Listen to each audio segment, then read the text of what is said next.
আজকে সেশন পরিচালনা করার জন্য ছেড়ে দিলাম। না না, আপনি সেশনটা পরিচালনা সরফরাজ আহমেদই করবেন, আমি জাস্ট একটা ইন্ট্রোডাকশন দিয়ে নিচ্ছি। সেটা হচ্ছে যে প্রথমেই আমাদের মাহবুব হাসান সবাইকে অভ্যর্থনা জানিয়েছেন, আমি আর একবার সাদর অভ্যর্থনা জানাচ্ছি সবাইকে বেসের পক্ষ থেকে। বেস একটা অরাজনৈতিক এবং অসরকারি সংগঠন, non political and non governmental organisation. এটা মূলত তৈরি করেছে শিক্ষার্থীরা, তারা এটা প্রতিষ্ঠা করেছেন এবং এখন এটা চালাচ্ছেন শিক্ষাব্রতীদের সঙ্গে রিটায়ার্ড যারা প্রশাসক এবং যারা প্রফেশনাল, তারা সবাই একত্রিত হয়ে এই সংস্থাটা চালাচ্ছেন। এর মূল লক্ষ্য হচ্ছে মানুষকে এম্পাওয়ার করা, বিশেষ করে যারা মার্জিনালাইজ পিপল, যারা পুয়ার পিপল, তাদের এম্পাওয়ার করা এই কারণে যে তারা তাদের সমস্যাটা নিজেরা বুঝতে পারে, সমস্যার সমাধানের পথ যাতে তারা খুঁজে বার করতে পারে এবং সমস্যা সমাধানের জন্য তারা যাতে চেষ্টা করতে পারে।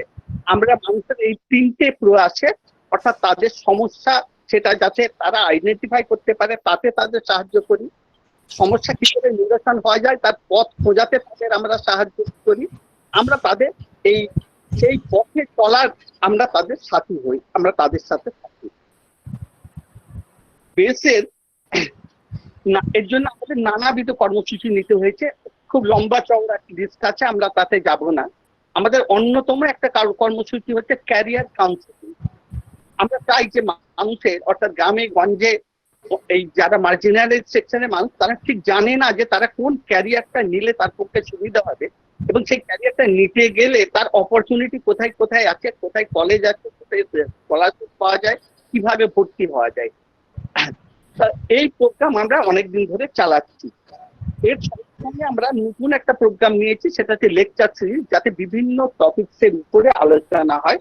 যাতে এর আগে আমাদের আরো 8টা এরকম লেকচার সিরিজে আলোচনা হয়েছে।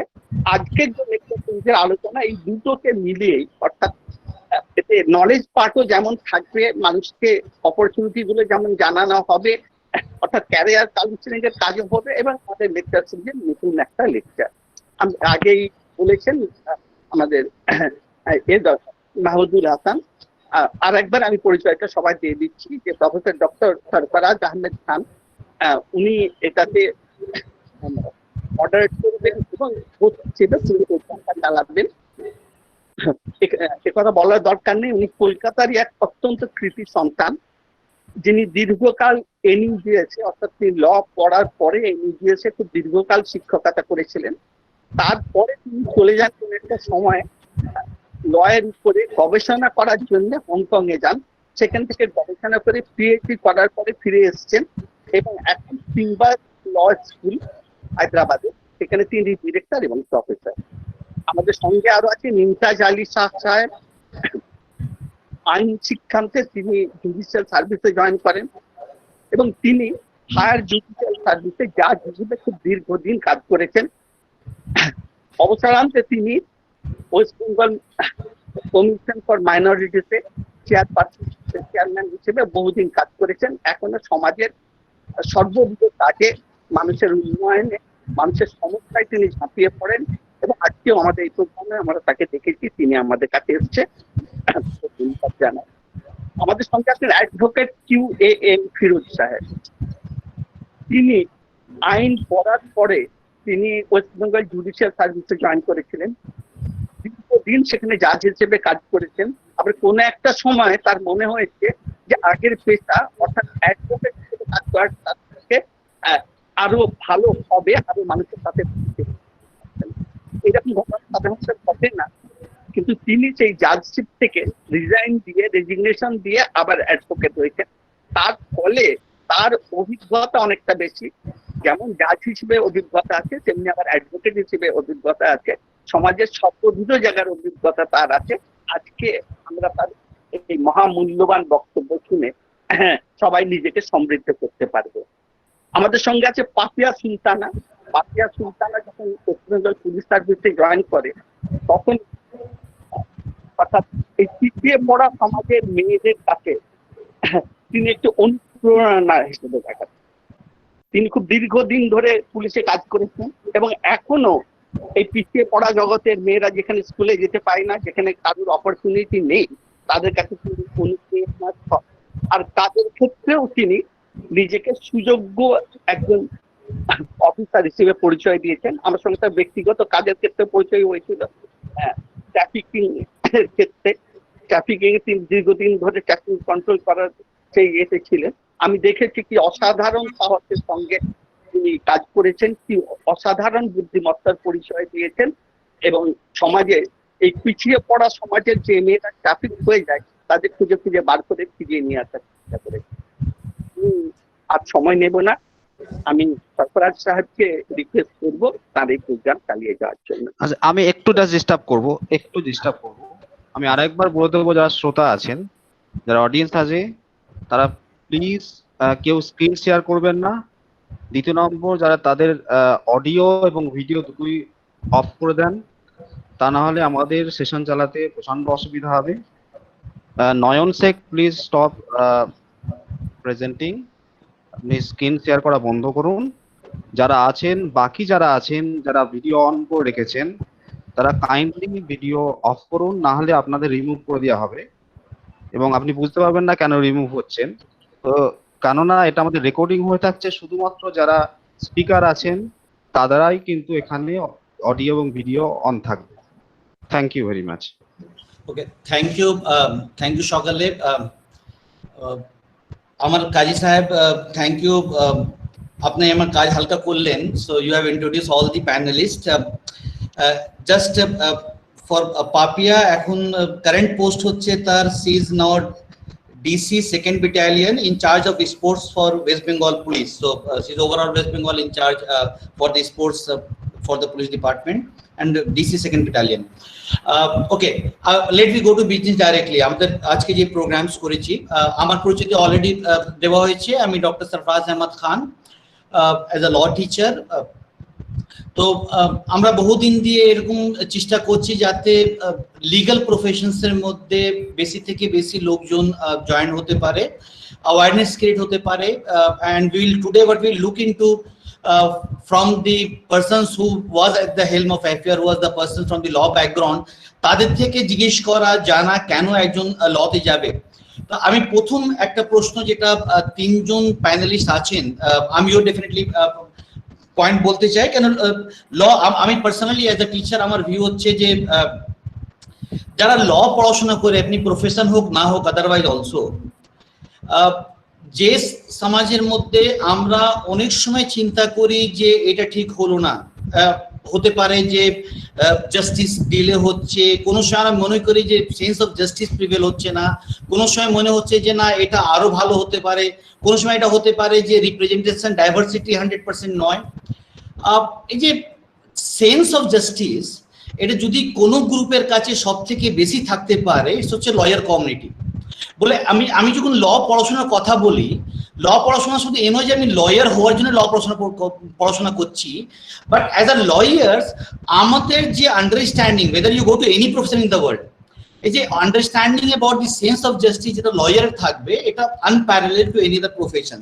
সো ফ্রম দিস পার্সপেক্টিভ, প্রথম প্রশ্ন যেটা আমি তিনজন প্যানেলিস্ট আছেন তাদের কাছ থেকে জিজ্ঞেস করতে চাই,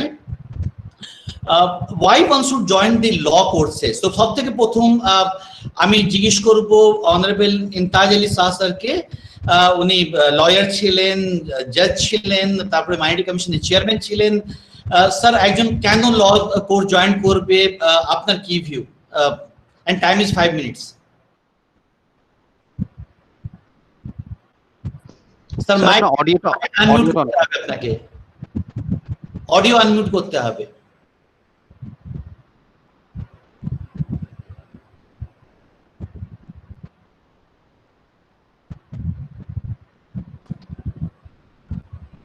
আজ মডারেটরে করতে হবে আনমিউট নাকি না উনি করতে পারবেন? উনি করবেন ওখান থেকে। হ্যাঁ, ওকে, yes. The topic is no doubtedly epoch making and contemporary. Why should one join the law?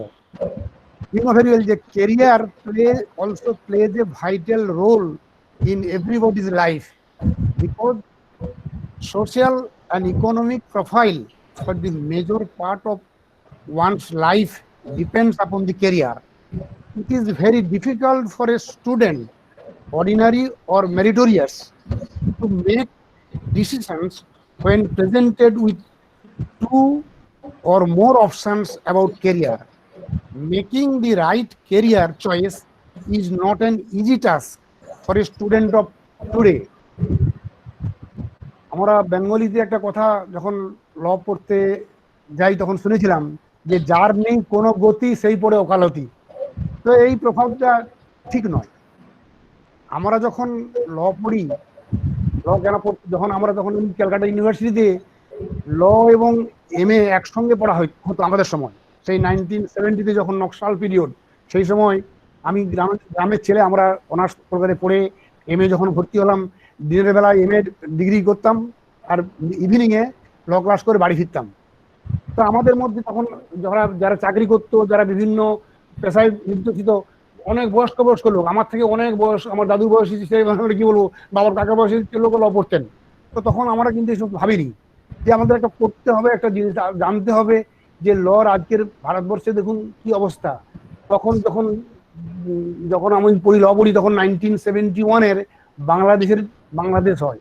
1971-এর 16 December আমি তখন কলকাতা বিশ্ববিদ্যালয়ের আস্তক বিল্ডিং এর লজিকের ক্লাস করে, স্পেশাল লজিকের ক্লাস করে বেরোচ্ছি, বলছি এক্ষুনি নিয়ে সারেন্ডার করলেন। তো যাই হোক, তখন থেকেই আমাদের মধ্যে একটা যে ল যে জানার একটা ইচ্ছা, যে গ্রাম বাংলা, আমি জমিদার বাড়ি ছেলে ছিলাম, যে জমি জায়গা রাখতে হলে, করতে হলে জমি লটা জানা দরকার। আমি যে ছোটবেলায় পড়তে পড়তে আমরা এই এফআইআর কি, এফআইআর এর ফুল অ্যাব্রিভিয়েশনটা কি, একটা সাধারণ লোক সে গ্রামে এসে বলতো এফআইআর মানে, আমি তখন যখন ল পড়ছি তখন আমি এফআইআর কি, এফআইআর ফার্স্ট ইনফরমেশন রিপোর্ট, এই সমস্ত জিনিসগুলো, সাধারণ জিনিসগুলো, সমস্ত লয়ে যখন আমরা করতে দেখলাম, তখন থেকেই স্টুডেন্ট অবস্থা থেকে একটা ড্যাকুইটি কেস, একটা 430 কেস, 436 একটা সেশন ট্রায়াল হচ্ছে মিদনাপুরে। আমি তখন সেকেন্ড ইয়ারের স্টুডেন্ট ইউনিভার্সিটি, আমি সেখানে ট্রায়ালটা শুনতে গেলাম, বিচার হচ্ছে। আমি বলেছিলাম 147 এবং তোমাদেরকে আটকে দেবে, আটকালো এবং কলকাতা হাইকোর্টে সেটা করা হয়েছিল। তো কেন ল পড়তে এসেছিলাম, যে ল পড়ার কারণ হচ্ছে, যখন আমি ল 1975-এ আমাদের যখন ল পড়া হয়, তখন পরীক্ষা ঠিক মতো হতো না। এমএ মানে আমার লয়ের দুটো ইয়ার হয়ে গেল, এম এর সঙ্গে সঙ্গে ল এবং এমএ দুটো একসঙ্গে ডিগ্রি হলো। তখন 2 বছর 1 বছর করে পরীক্ষা, সত্যেন সেনের আমলে তখন নকশাল পিরিয়ডে খুব আন্দোলন হতো। 1973 ব্যাচ, আমরা পরীক্ষা হলো 1974-এ, এম এর 72 পরীক্ষা হলো। এই অবস্থা করে তখন ল কেন পড়তে এলাম, যে আমাদের লয়ের সঙ্গে আমার সম্পৃক্ত। গ্রামের বাংলা দেখুন, যে কোনো জমি জায়গা বলুন, ল্যান্ড রেকর্ডিং বলুন, আমি যখন 1969-এ তখন আমি কলকাতার কলেজে পড়ি, তখন আমার বাবা আমাকে পাঠালো একটা সেটেলমেন্ট অফিসে যাও। আমি তখন গিয়ে বাবাকে বলেছিলাম যে সেটেলমেন্ট অফিসে গিয়ে সারাদিন অফিসে দাঁড়িয়ে থাকতে হবে, ও তোমার জমি জায়গা চলে যাক বটে, কিন্তু আমার তখন আমার মধ্যে একটা মনের মধ্যে বাসনা হয়েছিল যে একটা ল পড়া দরকার। তারপর যখন ছোটবেলায় যখন বিচারক বই দেখেছিলাম, মনে পড়ছে আপনাদের, বিচারক বই, সেই বিচারক বই থেকে তখন থেকে অনুপ্রাণিত হয়েছিলাম যে হ্যাঁ, বিচারে কত নিরীহ লোক নিষ্পীড়িত হয়, জর্জরিত হয়, এবং তাই বিচার করতে বসেও তখন দেখেছি যে গরিব লোককে লয়াররা কেমন মুখ ঝামটা করে। আমাদের বাড়িতে একটা ফকির আমাদের দেশে ভিক্ষা করতো, সে একদিন কোর্টে, আমি তখন তমলুক কোর্টের হাকিম, কথা বলছি না, তখন তাকে লয়ার বলছে আমি তখন লয়ারকে প্রেস করলাম যে আপনি এই কেসটা আজকের করুন, নাহলে রিটায়ার করুন। সিনিয়র মোস্ট লয়ার ওখানকার তমলুক কোর্টের। তো সেই কোর্সটা আমি করিয়ে তাকে করেছিলাম। এরকম এই জন্য যে লয়ে কেন আমরা আসবো, law is a rule of external human action enforced by sovereign political authority. Lawyer আপনারা জানেন article 13 of the Indian Constitution, Article 13, Subclause 1, Subclause A of the Indian Constitution provides with law. You know very well, most of the professors জানেন, ফিরাজ সাহেব আছেন, আমাদের পাপিয়া সুলতানা, তিনি ল নিয়ে evidence, ওনার তো ল পড়তে হয়, সিআরপিসি এভিডেন্স অ্যাক্ট পড়তে হয় বেশি করে, এবং 144, 107 এইগুলো বেশি ডিল করেন। এখন লয়ের অনেক মানে প্যারাফিনাল চলে এসছে।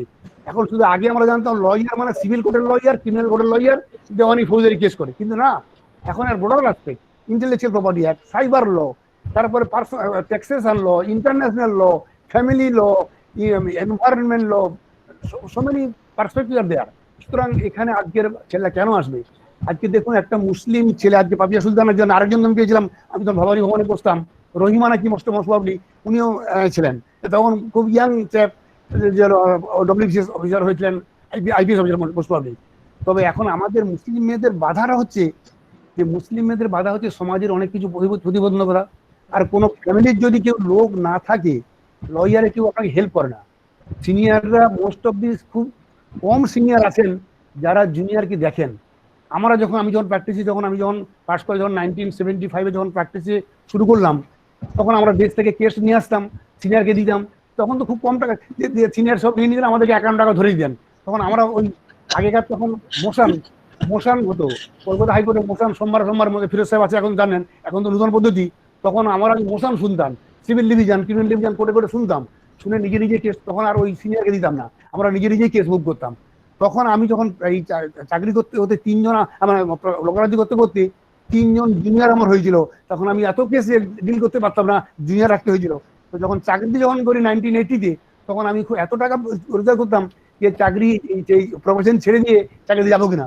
তখন ভাবলাম, তখন সিপিএম এর রাজত্ব, তখন হাইকোর্টের অর্ডারকে বলছে কুত্তার লেজে বেঁধে দিন। সব্যসাচী মুখার্জি কাছে বললাম যে আপনার দরকারকে কোমরে দড়ি বেঁধে আমি হাইকোর্টে নিয়ে এলাম। কিন্তু সে আমার মনের মধ্যে খুব অশান্তি লাগতো যে এ কি হাইকোর্টের অর্ডারকে বলতে কুত্তার লেজে বেঁধে দিন। তখন আমি পরীক্ষা দিয়ে 1978-এর ব্যাচে 98-তে জয়েন করলাম। আমি প্রথম পোস্টিং আমার ডায়মন্ড হারবারে। আমাকে Sabyasachi Mukherjee, chief justice of India, আমার পিঠে হাত দিয়ে বলছেন, তুমি এখানে, তুমি কত কেস হাইকোর্টে করেছো? আমরা স্যার দেখুন আপনার অর্ডারকে বলছে কুত্তার লেগে বেঁধে দিন। তো এই সমস্ত দুঃখে আমি চলে এলাম যে মরতে তো একদিন হবে, তো জজ হয়ে মরা ভালো, এই বলে আমি ওই কনসোলেশন নিয়ে জজ হয়েছিলাম। 1978-এর ব্যাচ হয়ে আমি 1980-তে জয়েন করেছিলাম এবং 30 বছর ডিগ্রি করেছি। অনেক জাজমেন্ট দিয়েছি, অনেক মানুষের থেকে করেছি, জাজমেন্ট দিয়েছি অনেক, রামবাবুর জাজমেন্ট, ক্যাপিটাল পানিশমেন্ট দিয়েছি দুটো, নদিয়াতে 1998-এ। এই আনসারগুলোতে আমরা পরে আসবো স্যার, মানে আমাদের জাস্ট সময়, আমরা যদি ঠিক চলি, এই প্রশ্ন নিয়ে আপনার লাইফ এক্সপেরিয়েন্স আর কিভাবে লোকজন ইন্সপায়ার হবে একটু পরে জিজ্ঞেস করবো, সরি ইন্টারাপশনের জন্য। আমি আবার সেম প্রশ্ন নিয়ে যাব ফিরোজ সাহেবের কাছে। ওয়াই একজন ছাত্র আজকে যারা ক্লাস 12 করছে তাদের কাছে অনেক অপশনস, আমাদের সময় থেকে আজ থেকে অপশন অনেক বেড়ে, কেন একজন তার কাছে 50টা 60টা অপশনস अवेलेबल আছে? why suppose if someone is there in high secondary, why they will join law instead of some other courses? আপনার কি অ্যাডভাইস? আপনাকে আনমিউট করতে হবে মাইকটা। জি,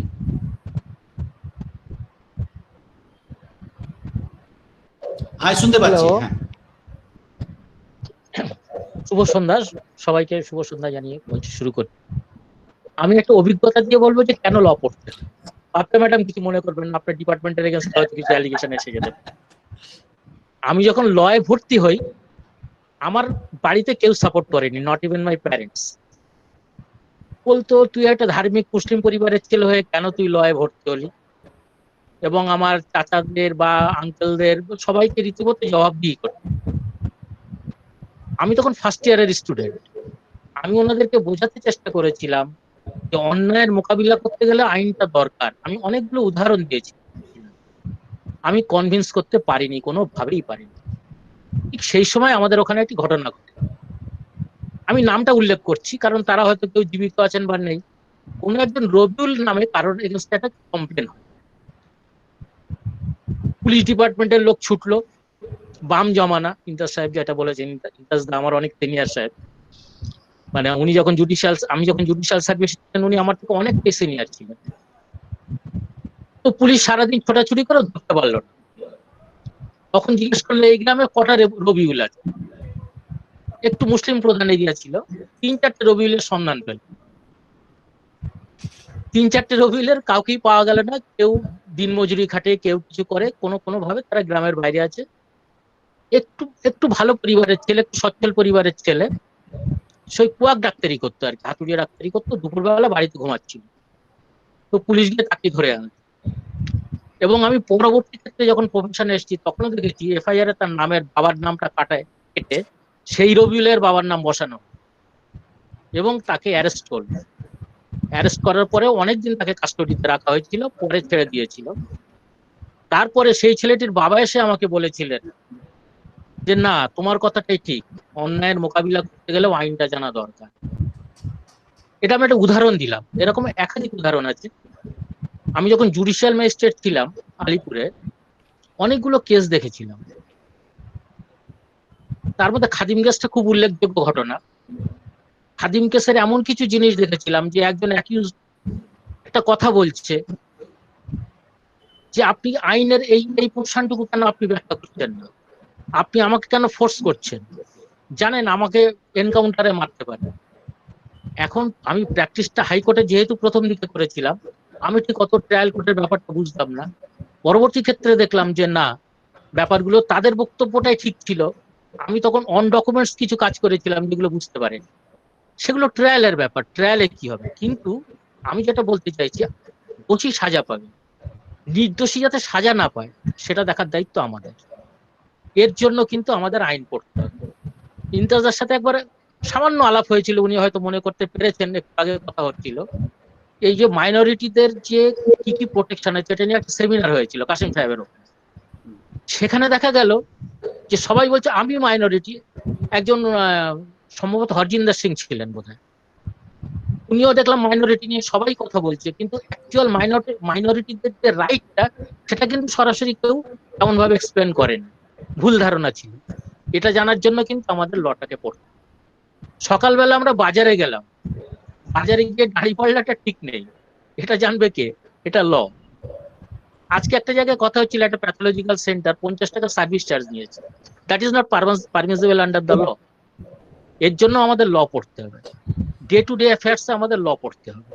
এবং লয়ের পরে আমি আবার আসবো পরবর্তী সেশনে, এখন অল্প শেষ করছি যে লটা পড়তে গেলে আমাদের সকাল থেকে সন্ধ্যে পর্যন্ত ডে টু ডে অ্যাফেয়ার্স, সারাদিন কিভাবে চলবো, বাসে উঠলে বেশি ভাড়া দেবো কিনা, অটো উঠলে বেশি ভাড়া দেবো কিনা, বা রাস্তায় কেউ ধরলে কিভাবে ট্যাকেল করব, কোনো মার্কেটে গিয়ে আমরা সঠিক জিনিসটা পাচ্ছি কিনা, আমাদের কনজিউমার রাইট কি, এগুলো জানার জন্য আমাদের ল পড়তে হবে। এই জন্য লটা খুব দরকার, লটা জানা দরকার। আমরা ল পাস করে যে লয়ার হতে হবে তার কোনো মানে নেই, আমাদের যে জজিয়তি করতে হবে তারও কোনো মানে নেই, কিন্তু লটা আমাদের জানতে হবে সমস্ত ক্ষেত্রে। থ্যাংক ইউ ফিরোজ ভাই। শিওর আমাদের ল একমাত্র জিনিস যে একটা বাচ্চার জন্মর আগে থেকে যখন এখন বার্থ হয়নি সে সময় থেকে তার বাচ্চা রাইটস তৈরি হয় এন্ড রাইটস রিকগনাইজ করেছে, এবং মৃত্যুর পর থেকেও কিন্তু তারপর থেকে ল চলে আসে, তার ডেথের পরে ডেথ সার্টিফিকেট হোক বা তারপরে সাকসেশন সার্টিফিকেট হোক, প্রপার্টি ডিস্ট্রিবিউশন হোক, মানে লর সঙ্গে সম্পর্ক আমাদের জন্মর আগে থেকে মৃত্যুর পরের অবধি। সেই সাবজেক্টের একটা রিলেশনশিপ আমাদেরকে সবাইকে নিশ্চয়ই জানা উচিত, এগ্রি করি। আমি এরপরে আসবো ম্যাডাম পাপিয়া সুলতানার কাছে। আপনার কি ভিউ, কেন why someone should join the law courses? Sarfaraz da, thank you আমাকে এখানে জয়েন করতে বলার জন্য। আর বাকিদের থেকে তো মোটামুটি সবাই জেনেছে কেন লটা পড়া উচিত।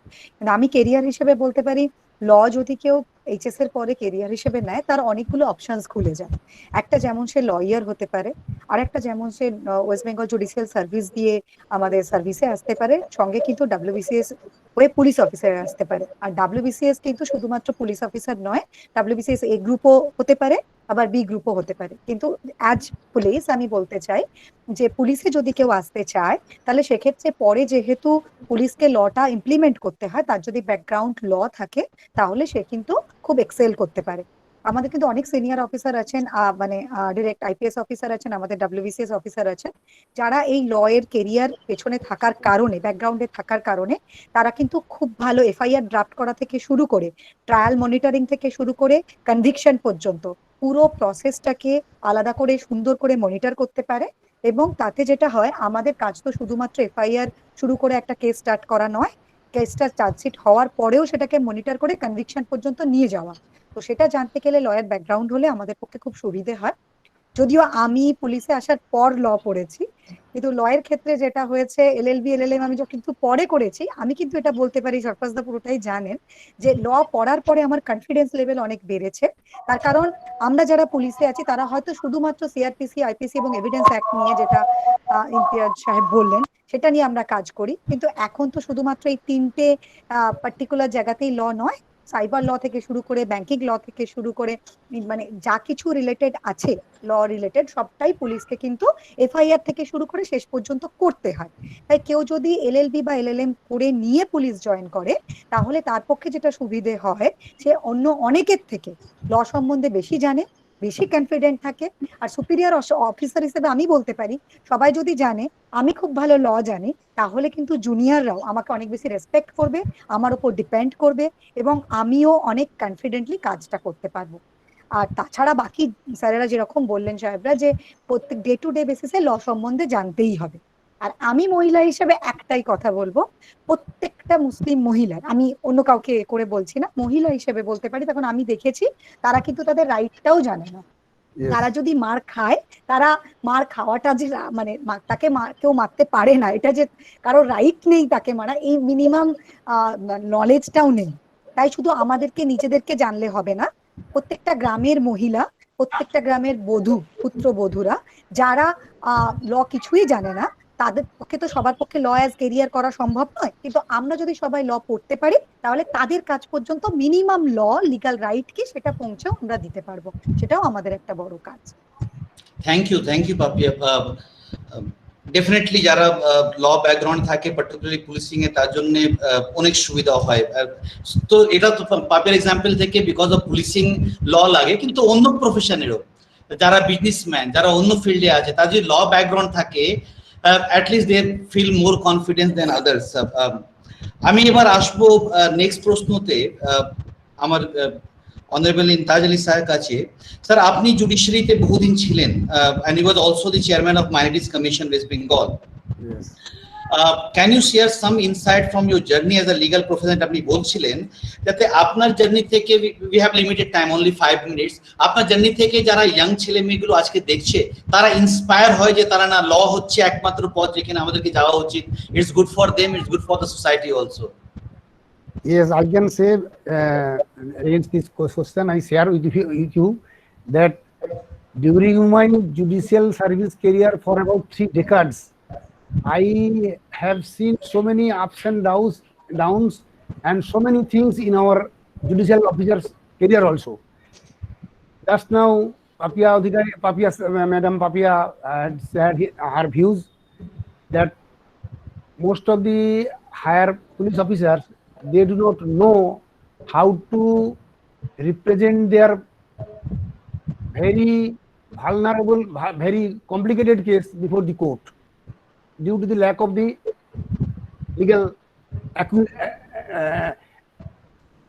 legal knowledge. I can say so that during my judicial officer's career, I started my judicial officer's career as a munsif. At present, there is no term as munsif. Now all the officers joined as civil judge junior division. But while we joined to the service, then there was munsif, then therefore sub judge, then therefore additional district judge, then session judge. Now the principal judge nomenclature has been changed. However, যে আজকে দেখুন পাপিয়া দেবী যারা বলছিলেন যে গ্রাম বাংলায় মুসলিম মেয়েরা তাদের সামান্য তোমার লয়ের কোনো জ্ঞান নেই। এই যে 125টা কি, একটা মেয়ে, আমি তখন কৃষ্ণনগরে ম্যাজিস্ট্রেট, তার 5টা তাকে তখন এই Muslim women divorce right to divorce 1986 তখন চলে এসছে। 1986 তখন আমি 86-এ যখন ওখানকার আলিপুরদুয়ারের বারের প্রেসিডেন্ট এবং সেক্রেটারি আমাকে এসে বলছেন, স্যার আপনি তো জুডিশিয়াল ম্যাজিস্ট্রেট, আপনার কি ভিউ এই আইন সম্বন্ধে? আমি বলে I am not satisfied with this law, this act.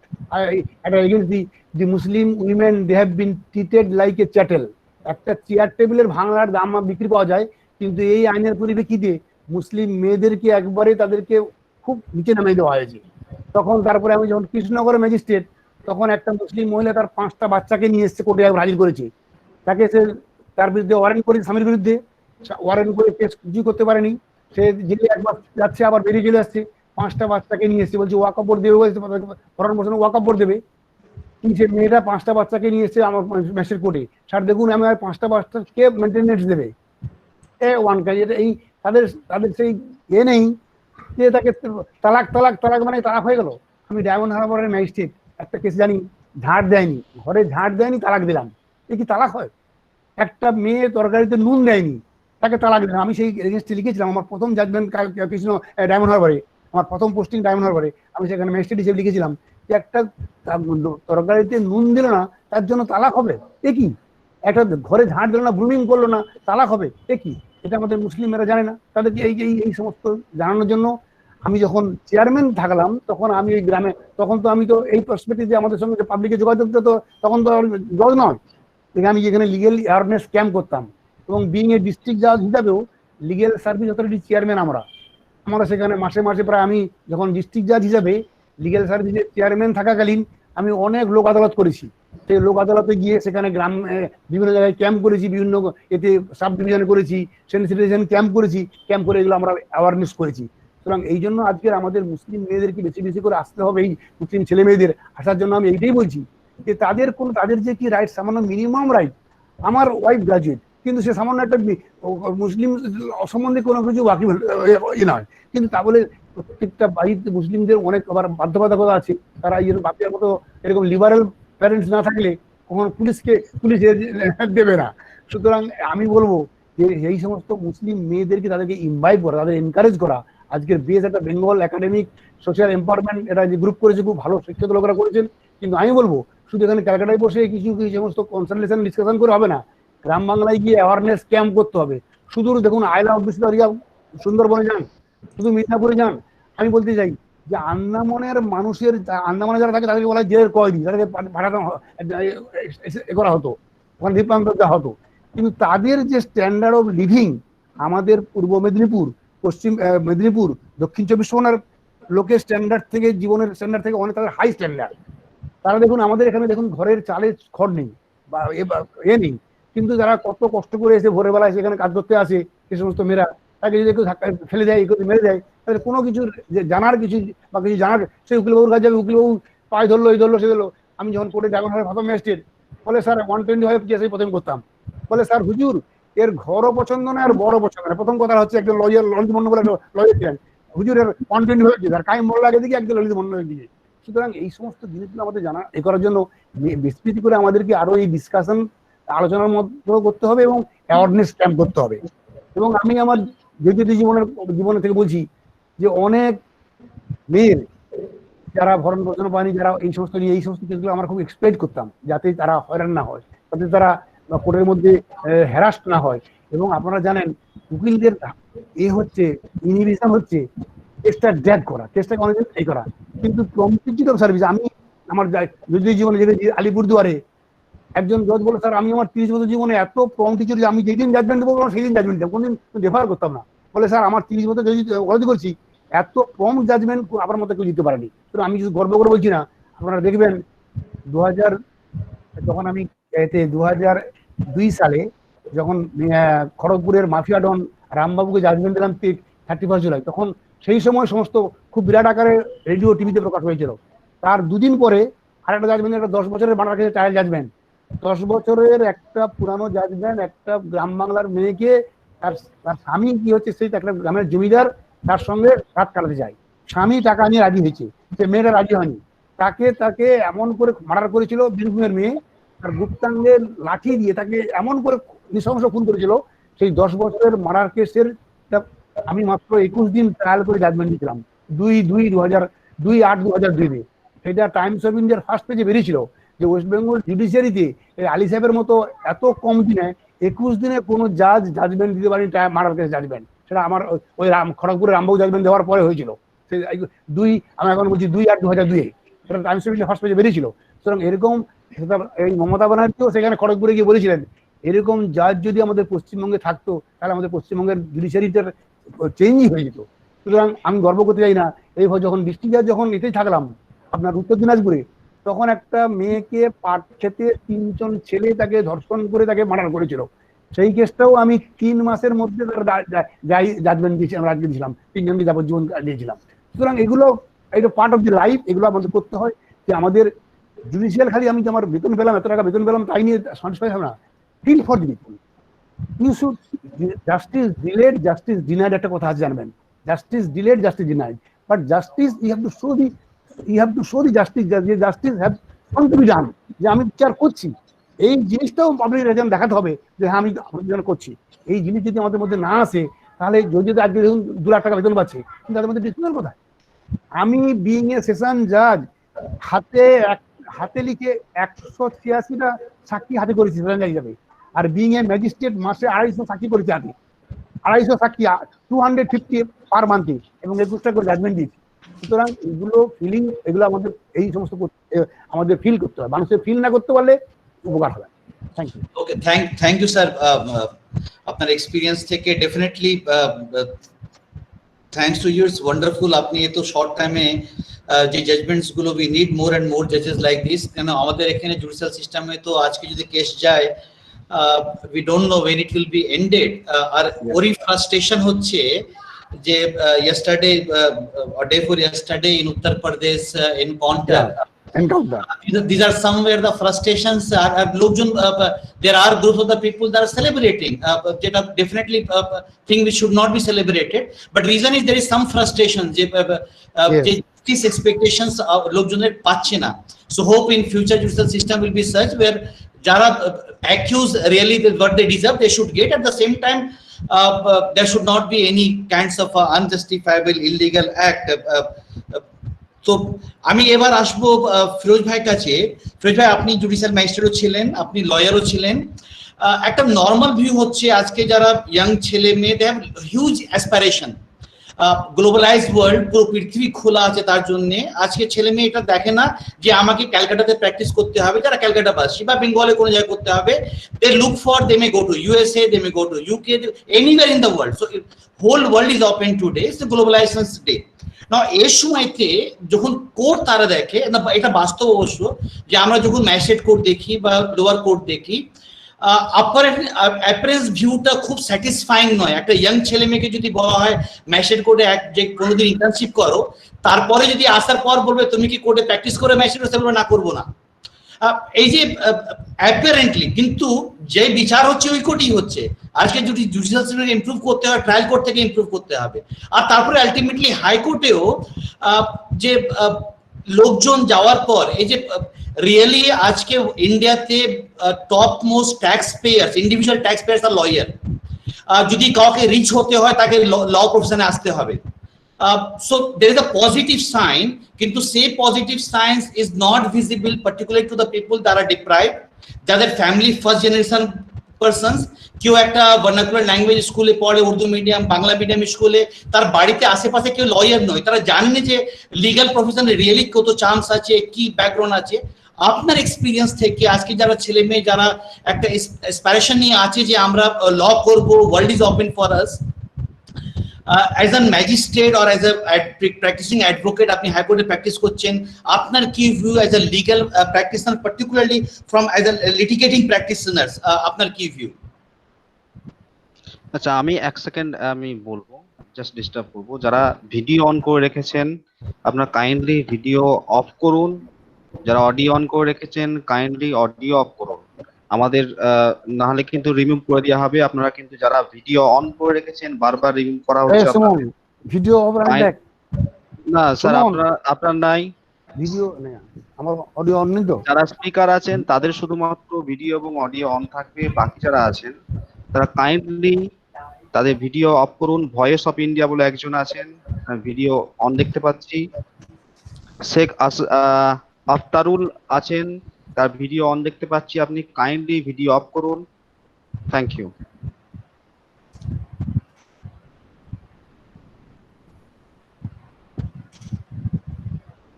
জনাব ফিরোজ সাহেব, আপনি আপনার অডিওটা অন করুন। এবার শুরু করছি। হ্যালো, হ্যাঁ শুনতে পাচ্ছ? হ্যাঁ শুনতে পাচ্ছি, জি জি জি। আচ্ছা, এবারে আমি একটা একটা করে বলি। তুমি প্রথমে বলে ম্যাজিস্ট্রেট কোর্টের এক্সপিরিয়েন্স। ম্যাজিস্ট্রেট কোর্টে যারা এখন লয়ার, কিন্তু সিচুয়েশনটা চেঞ্জ হয়ে গেছে। ইমতাজদা যেটা বলেছিলেন যে যার নেই কোনো গতি সেই পরে ওকালতি। আবার এইটা আমি যখন বলেছিলাম তখন মিস্টার তাপস মুখার্জি, ওনার আন্ডারে আমি প্রবেশনে ছিলাম, উনি হাইকোর্ট জাস্টিস হয়েছিলেন। উনি বলেন ফিরোজ পরের লাইনটি স্কিপ করে গেলেন, যার চলে না ওকালতি তারা তারা করে জজি হচ্ছে। সুতরাং ওকালতিটার কিন্তু একটা যাই হোক, এখন কিন্তু প্রচুর ভালো ভালো স্টুডেন্ট আসে। আমি ল পড়েছি, আমি কেমিস্ট্রি অনার্সে ভর্তি হয়েছিলাম বসিরহাট কলেজে। তারপরে যখন লয়ে ভর্তি হলাম তখন প্রিন্সিপাল আমার দাদার সাথে দেখা করে বললো, ও আর কোনো কিছু পেলো না, তোমার ভাইটা কি কেমিস্ট্রি অনার্স কোথায়, এলএলবি কোথায়? উনি মারা গেছেন, যাই হোক। জাস্ট আমি মানে সমালোচনা করছি না, কিন্তু ওনার পরের এক্সপিরিয়েন্স হলো আমি তখন জুডিশিয়াল ম্যাজিস্ট্রেট চাকরি ছেড়ে, জুডিশিয়াল ম্যাজিস্ট্রেটের চাকরিটা ছেড়ে আবার ওকালতিতে নেমেছি। আমার দেশের বাড়ি বাদুড়িয়াতে গেছি, স্যারের সাথে দেখা, স্যার কেমন আছেন। তো স্যারের ফ্যামিলির সাথে আমাদের ফ্যামিলির একটা পরিচিতি ছিল। আমি জিজ্ঞেস করলাম আপনার মেয়েরা কে কি করছে, তা বললো আমার সেজ মেয়েকে লয় দিয়েছে। বললাম স্যার আপনি কেন লয়ে দিলেন, আপনার মেয়ে তো কেমিস্ট্রিতে অনার্স পড়বে। উনি বললেন জানো না, আজকালকার মেয়েদের না, বিশেষ করে মুসলিম মেয়েদের ল জানাটা খুব দরকার, যেটা আমি বুঝতে পারি না। বললাম স্যার তাহলে আমি সেদিন কি অন্যায় করেছিলাম? এই তুমি না বড্ড কথা বলো। যাই হোক, সেটা অন্য ব্যাপার, ভালোবেসে বলেছিলেন। সুতরাং এখন কিন্তু লয়ে ভালো ভালো স্টুডেন্ট আসছে, আমি এমন অনেক স্টুডেন্টের কথা জানি তারা অনেক ভালো ভালো জায়গায় চান্স পেয়েও কিন্তু সেখানে না গিয়ে ল পড়ছে। এইবারে প্রবলেম যেটা হচ্ছে, আমাদের ইনফ্রাস্ট্রাকচারটা পুয়ার। ইন্টারদা যেটা বললেন যে হাতে আগে চাকরির পাতার পর পাতা লিখে যেতে হতো, এবং হাতের লেখাটা শেষে এমন পর্যায়ে পৌঁছে যেত সার্টিফাইড কপি তুলতে গেলে না মানে নাচার হয়ে যেতেন মানে কপিং সেকশনের লোক। এখন তো জেরক্স এসছে, ফলে অ্যাটমসফিয়ারটা কিন্তু পুরো ডাস্ট ভর্তি, কোটে কোনো ক্লিনিং হয় না। 10 সাহেবদের বেতন বেড়েছে যে হারে, সে হারে ইনফ্রাস্ট্রাকচার ডেভেলপ। সুতরাং বেশ কিছু ছেলেকে আমি দেখেছি যারা শুধু স্যালারির জন্য কিন্তু গ্রাজুয়েটি করতে গেছে, পুনে থেকে পড়ে এসছে, তোমাদের সিম্বায়োসিস থেকে পড়া অনেক ছেলে মেয়েরা আছে, তারা চাকরি করতে, কিন্তু তাদের সাথে আমি কথা বলে দেখেছি যে আমরা ইনফ্রাস্ট্রাকচার নিয়ে স্যাটিসফাইড, স্টেনো পাচ্ছে, সব পাচ্ছে, কিন্তু ওই যে একটা দমবন্ধকর পরিস্থিতি, এইটা কিন্তু মানুষের অনেকে ডিসকারেজ করছে অনেক জায়গায়। আর একটা হচ্ছে ডিলে প্রসিডিং এর ক্ষেত্রে, যেটা ইন্দাজদা বলেন, আমি একটু ডিফার করছি। আমার একটা অভিজ্ঞতা আছে, একটা 125 এর মামলা, আমি 99-এর আগস্টের মাসে জয়েন করি, 4th আগস্ট, প্রথম দিন আমার কোর্টে সেই মামলাটা ছিল। আমি ক্রিমিনাল কোর্টের সাথে অত পরিচিতি ছিলাম না, আমি পরিষ্কার বললাম আজকের দিন সবাই টাইম নিই। তারপরে আমি রেজিগনেশন দিলাম অক্টোবরের, আগস্টের 2002 এর আগস্টে। রেজিগনেশন দেওয়ার পরে একদিন বোর্ড পাঠিয়ে এলেন, সেই দিনও মামলাটার ডেট ছিল। বললো স্যার আমি মামলা সম্পর্কে কিচ্ছু বলবো না, আপনি শুধু মামলার অর্ডার শিটটা দেন। অর্ডার শিটটা দেখে আমি অবাক হয়ে গেলাম। যেদিনই ওই মামলাটার ডেট পড়েছে, আইদার সিজুয়ার অথবা কোনো কারণে জজ সাহেব ছুটিতে, এবং তার মধ্যে আমিও একদিনই ছুটিতে ছিলাম। আমার আগের জজ সাহেব ছুটিতে ছিলেন, আমি একদিন মাত্র ছুটিতে ছিলাম। এবং বিভিন্ন কারণে, কোনোদিন সিজুয়ার, বিভিন্ন কারণে কিন্তু মামলাটা হয়নি, এবং মামলার কোনো ইন্টারিম অর্ডারও পাস হয়। এর জন্য কে দায়ী? এটা তো কিছু করেন না। এক ভদ্রলোককেও বলতে শুনেছি যে আমি ব্যাঙ্গালোর থেকে এলাম সিজুয়ার, আমি নিজে গৌহাটি ওটা মামলা করতে গেছি, পরপর 3 দিন গেলাম, মামলাটা হলো না। তারপর একদিন হঠাৎ ফোন এলো যে কালকে মামলাটা লিস্টে আছে, আমি যেতে পারলাম না। এগুলো কিন্তু সার্কামস্টেন্স, এগুলো একটা সিস্টেম হয়ে আসছে, আমরা এই সিস্টেমের বিরুদ্ধে এক্ষুনি চাইলেও যেতে পারবো না। আর একটা ব্যাপার, ধরুন ক্রিমিনাল প্রসিডিং, আইও ট্রান্সফার হয়ে গেছে, তাকে খুঁজে পাওয়া যাচ্ছে না, উনি রিটায়ার করে গেছে। ক্রিমিনাল কোর্টে কিন্তু এই নিয়ে আনন্দবাজারে একটা লেখা বেরিয়েছিল যে পাপিয়া ম্যাডামদের ক্ষেত্রে সুপ্রিম কোর্ট বলে 24 ঘন্টার মধ্যে এফআইআর কেন ওয়েবসাইটে উঠছে না, তাহলে কোর্টের প্রসিডিং কেন তাড়াতাড়ি হবে না? খুব সঙ্গত প্রশ্ন উঠেছিল, আনন্দবাজারের এডিটোরিয়াল পেজে দিয়েছিল, আমি সেখানে রিপ্লাই করেছিলাম। অনেক বাইন্ডিংস আছে, সব থেকে বড় কথা সাক্ষী যারা আসবেন তারা অ্যাভেলেবেল কি। সুতরাং জুডিশিয়াল প্রসিডিং যে দেরি হচ্ছে, সেক্ষেত্রে কিন্তু পুরোপুরি কোর্টের উপরে দোষ দেওয়া যায় না, একটা সিস্টেমও এর জন্য দায়ী। এবারে থাকছে হাইকোর্ট। হাইকোর্টে কিন্তু প্রসিডিংটা অনেক একাধিক কারণ হয় না, যেটা আমি বললাম, অনেক ক্ষেত্রে বন্ধ থাকে। তাছাড়া অনেক কোর্টে আমি গিয়ে দেখছি মোটামুটি হাইকোর্ট, অনেকগুলো হাইকোর্ট আছে যেখানে ডেটে ডেটে মামলা হয়। আমাদের ক্যালকাটা হাইকোর্টের একটা প্রবলেম হচ্ছে প্রচুর মামলা পেন্ডিং, প্রচুর মামলা পেন্ডিং। তারপরে জজ সাহেব সাফিসিয়েন্ট নেই, 72 জনের জায়গায় হয়তো 38 জন কাজ করছেন। ওভারবার্ডেন, আমরা দেখতে পাচ্ছি তারা সারাদিন বসে আছেন, তারা যথেষ্ট চেষ্টা করছেন, কিন্তু সিস্টেম পারমিট করছে না। সুতরাং ইনফ্রাস্ট্রাকচার যতদিন না ইমপ্রুভ করবে, ততদিন কিন্তু জুডিশিয়ারির কাছে দ্রুত কিছু আমরা আশা করতে পারবো। এটা হচ্ছে ঘটনা। আরেকটা প্রশ্ন ছিল যে নতুন ছেলের মেয়েরা কেন উৎসাহী হবে, যেটা পাপিয়া ম্যাডাম বললেন। আমরা যখন ওকালতি পড়েছি তখন আমরা জানতাম ওই বসিরহাট কোর্টের ওই বেল করাবি, জামিন করাবি, আচ্ছা ঠিক আছে, বারাসাত কোর্টে জামিন করাবি, এই তো তোর ওকালতি। ওই ভাই ভাই ঝগড়া হচ্ছে, তুই এ ভাইয়ের কাছ থেকে পয়সা নিবি, ও ভাইয়ের কাছ থেকে পয়সা নিবি, মামলাটা হচ্ছে, এইগুলো ব্যাপার। কিন্তু এখন প্রচুর স্টুডেন্ট আছে যারা কোর্ট চক্কর মারাতে চায় না, ইন্টার্নশিপের জন্য যাচ্ছে বটে। কারণ অনেকগুলো জায়গা আছে যে কোর্টে অল্টারনেটিভ ফোরাম গুলোতে খুব ভালো মামলা হচ্ছে। কনজিউমার কোর্টে দেখুন কোনো মামলায় অ্যাডজর্নমেন্ট দিচ্ছে না, খুব দ্রুত মামলা হচ্ছে। অনেকগুলো ফোরাম আছে যেখানে কিন্তু খুব দ্রুত মামলা হচ্ছে, তার জন্য কিন্তু বেশ কিছু লয়ার আছে তারা ওই অল্টারনেটিভ কোর্ট গুলোকেই বেছে নিয়েছে। সুতরাং একটা সেক্টরে কিন্তু আমাদের ওই দুর্বলতা আছে, সেটা ইনফ্রাস্ট্রাকচারের জন্য, অন্য কোনো কারণে। তাছাড়া ভ্যাকান্ট থাকে অনেক কিছু কারণ আছে। তবে নতুন নতুন ছাত্ররা যারা ইন্টারেস্টেড হচ্ছে তারা কিন্তু অন্যান্য সেক্টর মেনে চয়েস করছে, যেমন social activist, human rights activist, যেটা পাপ্পা ম্যাডামদের সাথে ভীষণভাবে জড়িত। আরো অনেক কিছু সেক্টর আছে, যেমন ধরুন মেডিকেল লিগাল একটা সেগমেন্ট আছে, মেডিকেল নেগলিজেন্ট অ্যাক্ট। একজন ডিএসপি সাহেবের কথা জানি, তিনি এমন ভাবে ইল ট্রিটেড হয়েছিলেন যে তিনি আমার কাছে এসেছিলেন কেস করতে, যাক সেটা ম্যাচিওর করেনি। আবার এমনও জানি মেডিকেল নেগলিজেন্সির উপরে যে জজ সাহেব বই লিখলেন তিনিও মেডিকেল নেগলিজেন্সির শিকার হয়েছে, তার মেডিকেল ট্রিটমেন্টটাও ভালো হয়নি। উনি এখন অবশ্য কর্মরত নেই, হিমতাজদা জানেন, চেনেন বলেই আমি যতটুকু জানি। সুতরাং একটা সিস্টেমকে এইভাবে দায়ী করে লাভ নেই। আর আমাদের দেশটা কিন্তু অনেকটাই বড় দেশ। এই দেশে জনসংখ্যাটা বেশি, অবশ্য জজ সাহেবের সংখ্যা জনসংখ্যার আনুপাতিক হারে হওয়ার কথা নয়, এটা ডাক্তারদের ক্ষেত্রে হওয়ার কথা। কিন্তু এখনো বলছি, ইনফ্রাস্ট্রাকচার ইমপ্রুভ না করলে আমাদের বিচার ব্যবস্থা কিন্তু দ্রুততা হবে না। এবং ইনফ্রাস্ট্রাকচার ভালো না করলে ভালো ভালো স্টুডেন্টরাও কিন্তু জজিওতিতে আসার আগ্রহ পাবে না। শুধু বেতনটাই একমাত্র নয়, পরিকাঠামোটাও একটা। যেমন ট্রান্সফারেবল জব একটা কারণ, আমি ছেড়েছিলাম ট্রান্সফারেবল জবের জন্য। হঠাৎ কোথায় ট্রান্সফার করলো, কোথায় করবে, ছেলেমেয়েরা কোথায় পড়বে? এবং আমি একজনের জানি, তার বাড়ি কলকাতাতে, তার ফ্যামিলি 9 মাস থেকেছিল কুচবিহারে, উনি কলকাতাতে আছেন, কেন? স্টেশন পায়নি, ভর্তি হতে পারেনি।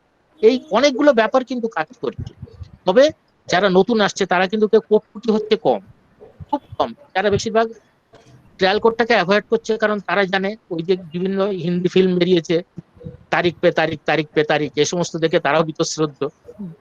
ফলে সবাই চেষ্টা করছে অল্টারনেটিভ ওয়েতে, এবং অল্টারনেটিভ অনেকগুলো জায়গা আছে, সেই জায়গাগুলোতে তারা কাজ করছে। লিগাল অ্যাডভাইজারের কাজ আছে, অনেক কর্পোরেট সেক্টর, এবং আমি অনেক কর্পোরেট সেক্টরের সাথে যুক্ত আছি, যেখান থেকে লিগাল অ্যাডভাইজারের কাজ আছে অনেকগুলো জায়গাতে। এবং এখন একটা ওয়েস্ট বেঙ্গল লিগাল সার্ভিস বলে একটা ক্যাডার তৈরি হয়েছে, যারা ল অফিসার রিক্রুট করছে, পিএসসির মাধ্যমে হচ্ছে, একটা ভালো জব। পিপির চাকরি আছে, ওটা অনেক পুরনো, কলকাতা পুলিশের আলাদা পিপি হয়, বেঙ্গল পুলিশের আলাদা পিপি হয়। তবে লিগাল সার্ভিসটা একটা নতুন, বোধহয় বছর 10 কি বছর 15 হয়েছে, আরেকটু বেশি হবে। লিগাল সার্ভিসে প্রচুর লোক নিচ্ছে, তারা ল অফিসার, ট্রান্সফারের হ্যাজার্সটা অনেকটাই কম, ভালো ভালো জায়গায় কাজ করতে পারছে। সেক্রেটারি, অ্যাসিস্ট্যান্ট সেক্রেটারি পর্যন্ত বোধহয় তাদের আরো একটা পাপিয়া ম্যাডামের সাথে একটু কথা তাল মিলিয়ে বলি, যে আমি অনেক পুলিশ অফিসারকে দেখেছি তারা লটা পড়েছেন বলেই কিন্তু ভালোভাবে কোর্টকে অ্যাসিস্ট করতে পারেন, কোর্টকে কখনো মিসগাইড করেন না। অনেক পুলিশ অফিসার এমন এমন আবদার নিয়ে আসতেন, রাখাটাই কষ্টকর হয়ে যেত, বলতো স্যার আমার চাকরি বাঁচাতে করতে হবে। সেটা কিন্তু ওই অফিসার যদি ভালো ল জানেন তাহলে কিন্তু এই রিকোয়েস্টটা করবেন না, বরং লিগাল ওয়েতে সেটাকে মেটাবার চেষ্টা করবেন।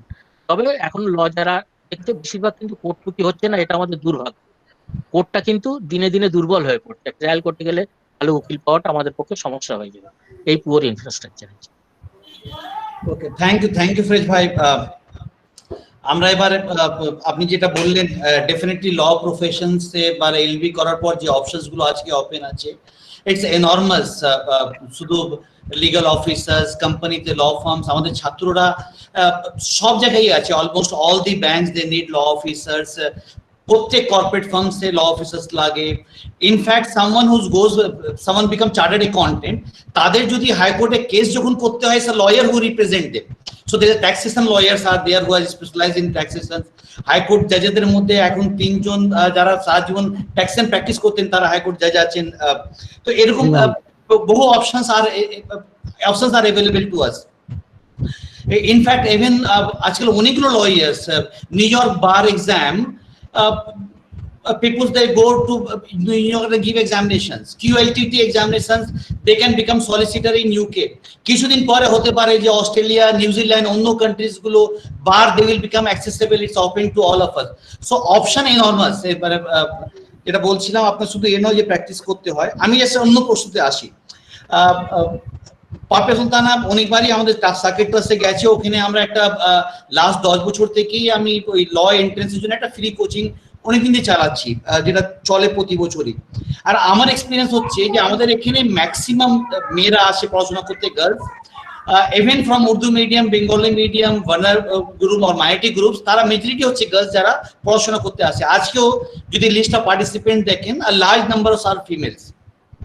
তো পাপিয়ার সঙ্গে প্রশ্ন আমার, এই যে মহিলারা আর girls particularly in large number they are coming for legal profession, or rather they are in every field, even education is যারা top students, they are girls are far ahead than boys in many places, including within our community or otherwise also. তো আজকে যে criminal justice সিস্টেমের মধ্যে একজন মহিলাকে particularly ল জানা, legal প্রফেশনে আসা, how important it is, how you look as being a female, being activist, being a police officer, how you see how much it is necessary for a woman to become a lawyer or in legal profession. Thank you সারফরাজদার। ওখানে আমি অনেকবার গেছি, মেয়েদেরকে দেখে আমার খুব ভালো লেগেছে। কিন্তু একটা জিনিস আমি একদম প্রথমে বলবো, যে আমি যখন 2006 এক্সামটা দিই, 2008-এ আমি চাকরিটা জয়েন করি, I was the first Muslim lady যে এই প্রফেশনে আসে। সেজন্য আমাকে কিন্তু অনেক বাধার সম্মুখীন হতে হয়েছিল। সেটা কোশ্চেন নয়, কোশ্চেন হচ্ছে WBCS এক্সামটা অনেক বছর ধরে। পাবে মাইক মিউট হয়ে গেল তোমার, শোনা যাচ্ছে না। আচ্ছা এবার শোনা যাচ্ছে? হ্যাঁ। তো আমার শুধু একটাই প্রশ্ন, আমি যখন 2008-এ প্রথমবার আমি WBCS প্রথম মুসলিম মহিলা হিসেবে WBCS জয়েন করলাম, তখন আমাকে আমার পার্সোনাল লাইফে আমার অনেক প্রবলেম মানে ফেস করতে হয়েছিল, যেহেতু আমি প্রথম ছিলাম। কারোর আইডিয়াই ছিল না পুলিশ অফিসার কিভাবে হবে একটা মেয়ে, বোরখা থেকে ইউনিফর্মের উত্তরণ, এটা একটা আমার জন্য জার্নি ছিল। তো সেক্ষেত্রে আমার কোশ্চেন অন্য, যেটা আমি লড়াইটা করলাম সেটা নিয়ে আমার I feel pride for that. কিন্তু এত বছর কেন লাগলো একটা মহিলাকে পুলিশ অফিসার? WBCS পরীক্ষাটা চালু হয়েছিল আরো অনেক ডিকেড আগে। তাই সেক্ষেত্রে আমি বলতে চাই, সরফরাজদা যেমন বললেন লয়ের আরো অনেক এভিনিউ আছে মহিলারা করতে পারে, কিন্তু আমি বলবো অ্যাজ সিনিয়র পুলিশ অফিসার তোমরা প্লিজ ল পড়ে পুলিশে এসো। তার কারণ বিশেষ করে আমাদের কমিউনিটি থেকে আমরা অনেক পিছিয়ে আছি, যেখানে আমাদের রিপ্রেজেন্টেটিভ পুলিশে খুব কম আছে, মহিলা তো আরো কম আছে। আমরা মাত্র 3 জন লেডি পুলিশ অফিসার আছি যারা মুসলিম WBPS অফিসার। তো সেক্ষেত্রে আমরা চাই আরো প্রচুর মহিলা পুলিশ অফিসার আসুক, যাতে আমরা মেয়েদের পাশে দাঁড়াতে পারি। আমি কিন্তু মানে আমার মোটো অফ লাইফ হচ্ছে টু মেক পিপল স্মাইল। আমরা যাতে প্রত্যেকটা মহিলা যারা প্রবলেমের মধ্যে আছে তাদের অধিকার কি জানাতে পারি, তাদের পাশে দাঁড়াতে পারি, তাদের মুখে হাসি ফোটাতে পারি। এই জন্য কিন্তু আমাদের প্রচুর মহিলা দরকার। এই মহিলারা যদি ল পড়েন, তাহলে শুধুমাত্র সে তার পার্সোনাল লাইফে কনফিডেন্ট হবে তা না, তাকে কেউ ঠকাতে পারবে না, তার এগেনস্টে অন্যায় করার আগে কেউ ভাববে, সে নিজে অনেক কনফিডেন্ট হবে, প্রফেশনালি সে বিভিন্ন রকম প্রফেশনে আসতে পারে। সোসাইটির দিক থেকে যদি বলা যায়, সোসাইটি কিন্তু ল জানার লক্ষ্যে রীতিমতো শুধু মানে সম্মান করে তা না, ভয়ও করে। তো সেক্ষেত্রে একটা মহিলাকে যদি পাওয়ারফুল হতে হয়, তাহলে লোক যদি তাকে শ্রদ্ধা করে, লোক যদি তাকে অন্তত কেউ একজন হিসেবে ভাবতে বাধ্য হয়, তাহলে তাকে কিন্তু ল জানতে হবে। আমি বিশেষত মেয়েদেরকে বলবো তোমাদের অধিকার জানতে এবং অন্যকে তার অধিকার পাইয়ে দিতে তোমরা ল পড়ো এবং পুলিশে এসো। বিশেষ করে কনস্টেবল প্রচুর লেডি নেওয়া হয়, সেখানে প্রচুর মহিলারা আসেন, সেখানেও কিন্তু প্রবলেম। তার বাড়ির লোকেরা কিন্তু, আমি অনেক লেডি কনস্টেবলকে দেখেছি ইন্টারভিউ নিতে গিয়ে, তারা বলেছে লুকিয়ে ইন্টারভিউ দিতে এসছে। আজও কিন্তু বাড়ির লোকেরা পুলিশের চাকরিটাকে ভালোভাবে দেখে না। বাট আমি বলতে পারি I love my profession, because এটা এমন একটা প্রফেশন যেখানে আমি ডিরেক্টলি লোকের হেল্প করতে পারি। যে প্রবলেমে আছে সবার আগে মেডিকেল প্রবলেম যদি হয় ডাক্তারের কাছে যায়, আর আদারওয়াইজ পুলিশের কাছে তাকে আসতেই হবে। ফোন হারালেও পুলিশের কাছে আসতে হবে, মার্ডার হলেও পুলিশের কাছে আসতে হবে। আর আমি মহিলা হিসেবে একটা জিনিস বলতে চাই, যে একজন মহিলা যতটা সিম্প্যাথেটিক্যালি নয় কিন্তু এমপ্যাথেটিক্যালি একজন রেপ ভিকটিমকে হ্যান্ডেল করবে, কখনোই আমরা এক্সপেক্ট করতে পারি না একজন ছেলের পক্ষে সেটা সম্ভব। তাই একজন রেপ ভিকটিমকে সেই কমফোর্টের জায়গাটা দেওয়ার জন্য, তার হয়ে ইমোশনালি লড়াই করার জন্য, এটা আমার লড়াই এই ভেবে প্যাশনেটলি লড়াই করার জন্য, মেয়েদের পাশে দাঁড়ানোর জন্য মেয়েদেরকেই আসতে হবে। আর সমাজ বদলাবার জন্য আমরা নিশ্চয়ই ওয়েট করব না মহিলারা কি কেউ আমাদের হয়ে সমাজ বদলে দেবে। আমরা নিজেরা শুরু করব, তবেই সমাজ আমাদের জন্য বদলাবে। আমরা আর সেকেন্ড ক্লাস সিটিজেন হয়ে থাকতে চাই না। তার জন্য তোমরা সবাই এগিয়ে এসো, নিজেরা ল পড়ো, প্রফেশনালি এসো এবং পার্সোনাল লাইফে নিজেরা কনফিডেন্ট হও, বাকিদের জন্য লড়াই করো, বাকিদেরও পাশে থাকো। থ্যাংক ইউ একটা জাস্ট ফলো আপ কোশ্চেন্স। আপনি বললেন লতে আসার জন্য সবাইকে অ্যাডভাইস করা এক্সেলেন্ট, এন্ড আমরা জানি একজন ল পড়ার পরে যারা সিভিল সার্ভিস পরীক্ষা দিতে চায়, whether it's a WBCS or even UPSC, requirement eligibility is graduation. কিন্তু একজন ল গ্রাজুয়েট কে কি অ্যাডেড অ্যাডভান্টেজ আছে যদি when they will give the civil service examination? আমরা যখন সিভিল সার্ভিস এক্সামিনেশন দিই, যদিও আমি পরে ল পড়েছি তাই আমার পেপার হিসেবে ল ছিল না, কিন্তু কেউ যদি সিভিল সার্ভিস দেয়, আমাদের যে প্রিলিম এক্সাম হয় সেখানে আমাদের হয়তো লটা লাগে না, কিন্তু কনস্টিটিউশনটা লাগে। কনস্টিটিউশন থেকে প্রায় 25 মার্কসের এক্সাম মানে কোশ্চেন্স আছে। তারপরে আমরা যখন মেন এক্সাম দিই, মেন এক্সামে কিন্তু অপশনাল পেপার হিসেবে আমরা ল নিতে পারি, এবং ল যদি কেউ LLB বা LLM টা মন দিয়ে করে থাকে, লতে কিন্তু প্রচুর নাম্বার ওঠে। ফর দ্যাট রিজন ল নিয়ে কেউ পড়ার পরে যদি WBCS এক্সাম দেয় এবং লকে পেপার রাখে, তাহলে কিন্তু অন্য অনেকের থেকে, হিস্ট্রি, ফিলোসফি, পল সায়েন্স, এরকম অন্য অনেক সাবজেক্টের থেকে সে কিন্তু অনেক বেশি নাম্বার পেয়ে কম্পিটিশনে অনেকটা এগিয়ে যায় এবং সাকসেসের অনেক কাছে পৌঁছয় ল যদি তার ব্যাকগ্রাউন্ড। Thank you. আমি এর মধ্যে জাস্ট অ্যাড করতে চাই, যারা ইয়াং ছেলে মেয়ে তারা আছে, ইয়াং একজন lawyers has a power to bring change through out the country.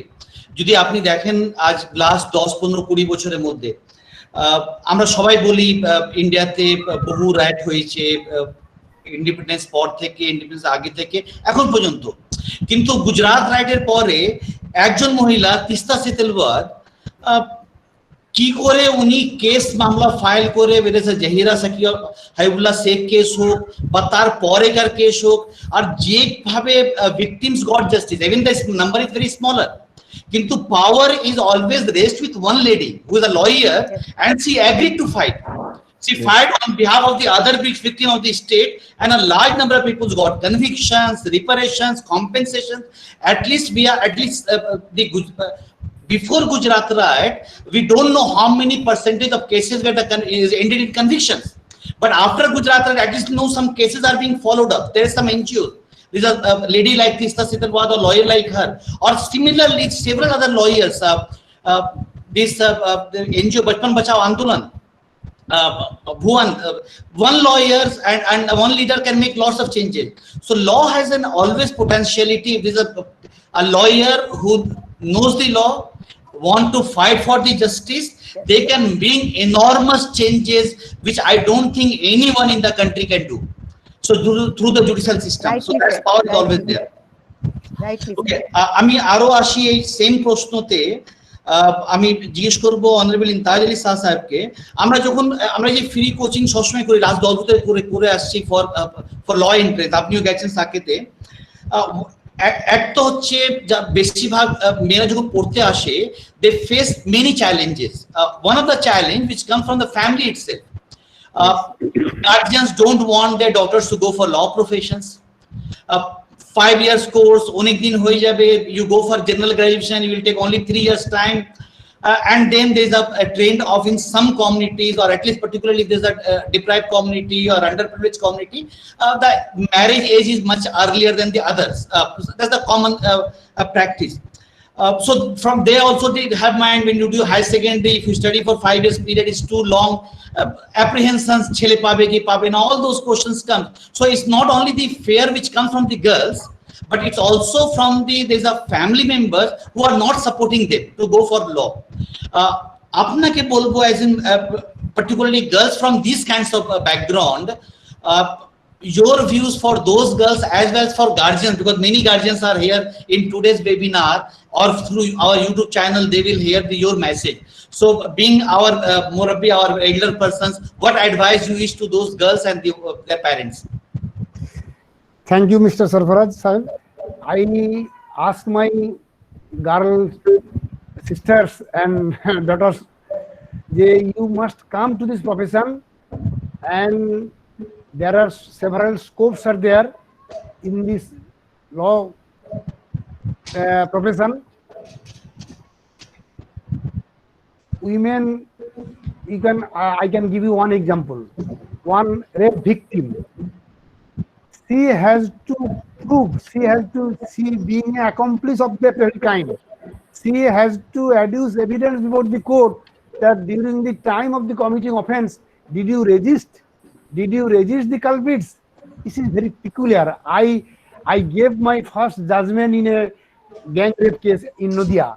10 persons had committed gang rape, 376 G to the wife of a Air Force pilot at Tahirpur.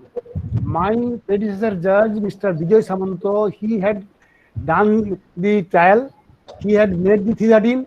After perusing the evidence and I passed the judgment. I convicted 10 persons.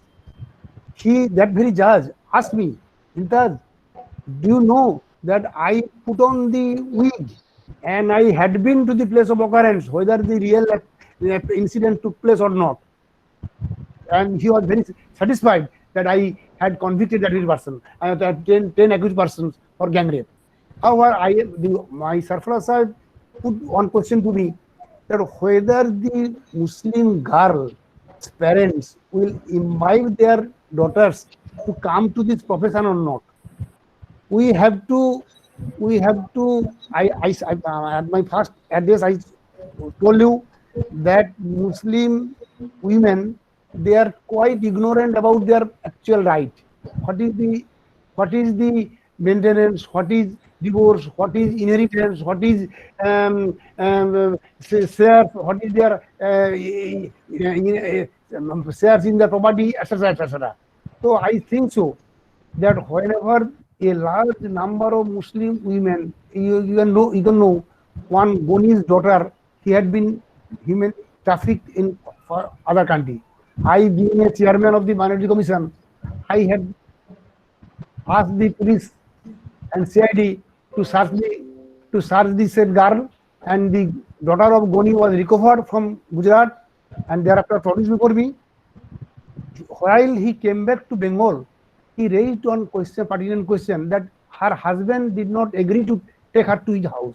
Her parents are disagree to keep her. Then I wrote to our minister, social justice minister, that you do something so that he can make the kutti business. She can survive in this world. And government was very much pleased after receiving my letter that very girl now rehabilitated in society. সুতরাং এরূপ অনেক মেয়ে আছেন যারা আমাদের এর দ্বারা পুরুষ শাসিত এর দ্বারা নিষ্পৃষ্ট জর্জরিত, তাদেরকে বাঁচাতে হবে। আজকে যারা ইয়াং লেডিজরা আছেন, আজকে মুসলিম মেয়েরা দেখুন বোরখা পরে হাইকোর্টে প্র্যাকটিস করছে। স্যার দেখেছেন যে মুসলিম একটা মেয়ে খিদিরপুর থেকে বোরখা পরে হাইকোর্টে আসছে, আমি দেখে খুব ভালো লাগলো যে হ্যাঁ এতে কোনো বাধা নেই। আগেকার দিনে আজকে ফিরোজ সাহেব দাঁড়িয়ে রেখেছেন, কিন্তু আগে দাঁড়িয়ে রাখতে হাইকোর্টে দাঁড়িয়ে রেখে প্র্যাকটিস করতে গেলে হাইকোর্টের জজাই করতে। আমি যখন রিটায়ার করার পরে হাইকোর্টে আবার করে গেলাম, অসীম রায় হাইকোর্টের জজ বলছে সব হাইকোর্টটা আলিতে ভরে গেল। আমি বলি কি, what is this, is it wrong, what do say? High court সব আলিতে ভরে গেল, কি what you are commenting in this manner, it is not over.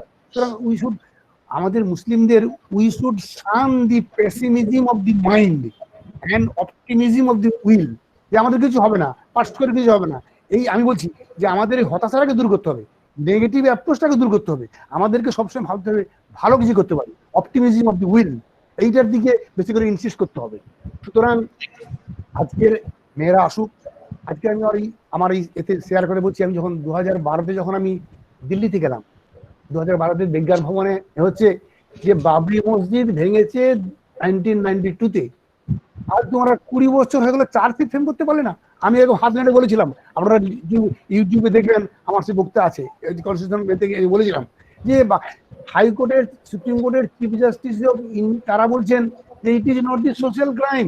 আমি তখন বলেছিলাম তাহলে what is the social crime? Babri মসজিদ 25 বছর ভাঙা হলে এখন তো চার্জশিট ফ্রেম হয় না।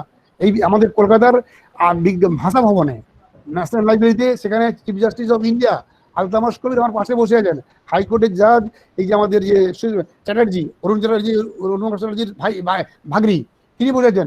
তাহলে what is the national crime? এ কি? আজকের আমরা বিচার, সুতরাং আমাদেরকে আজকে এগিয়ে ফিরোজ সাহেবের মতো আজকে দেখুন হাইকোর্টে একটা লয়ার নয়, কয়েকশো মুসলিম লয়ার এখানে আছে আমাদের কলকাতা হাইকোর্টে।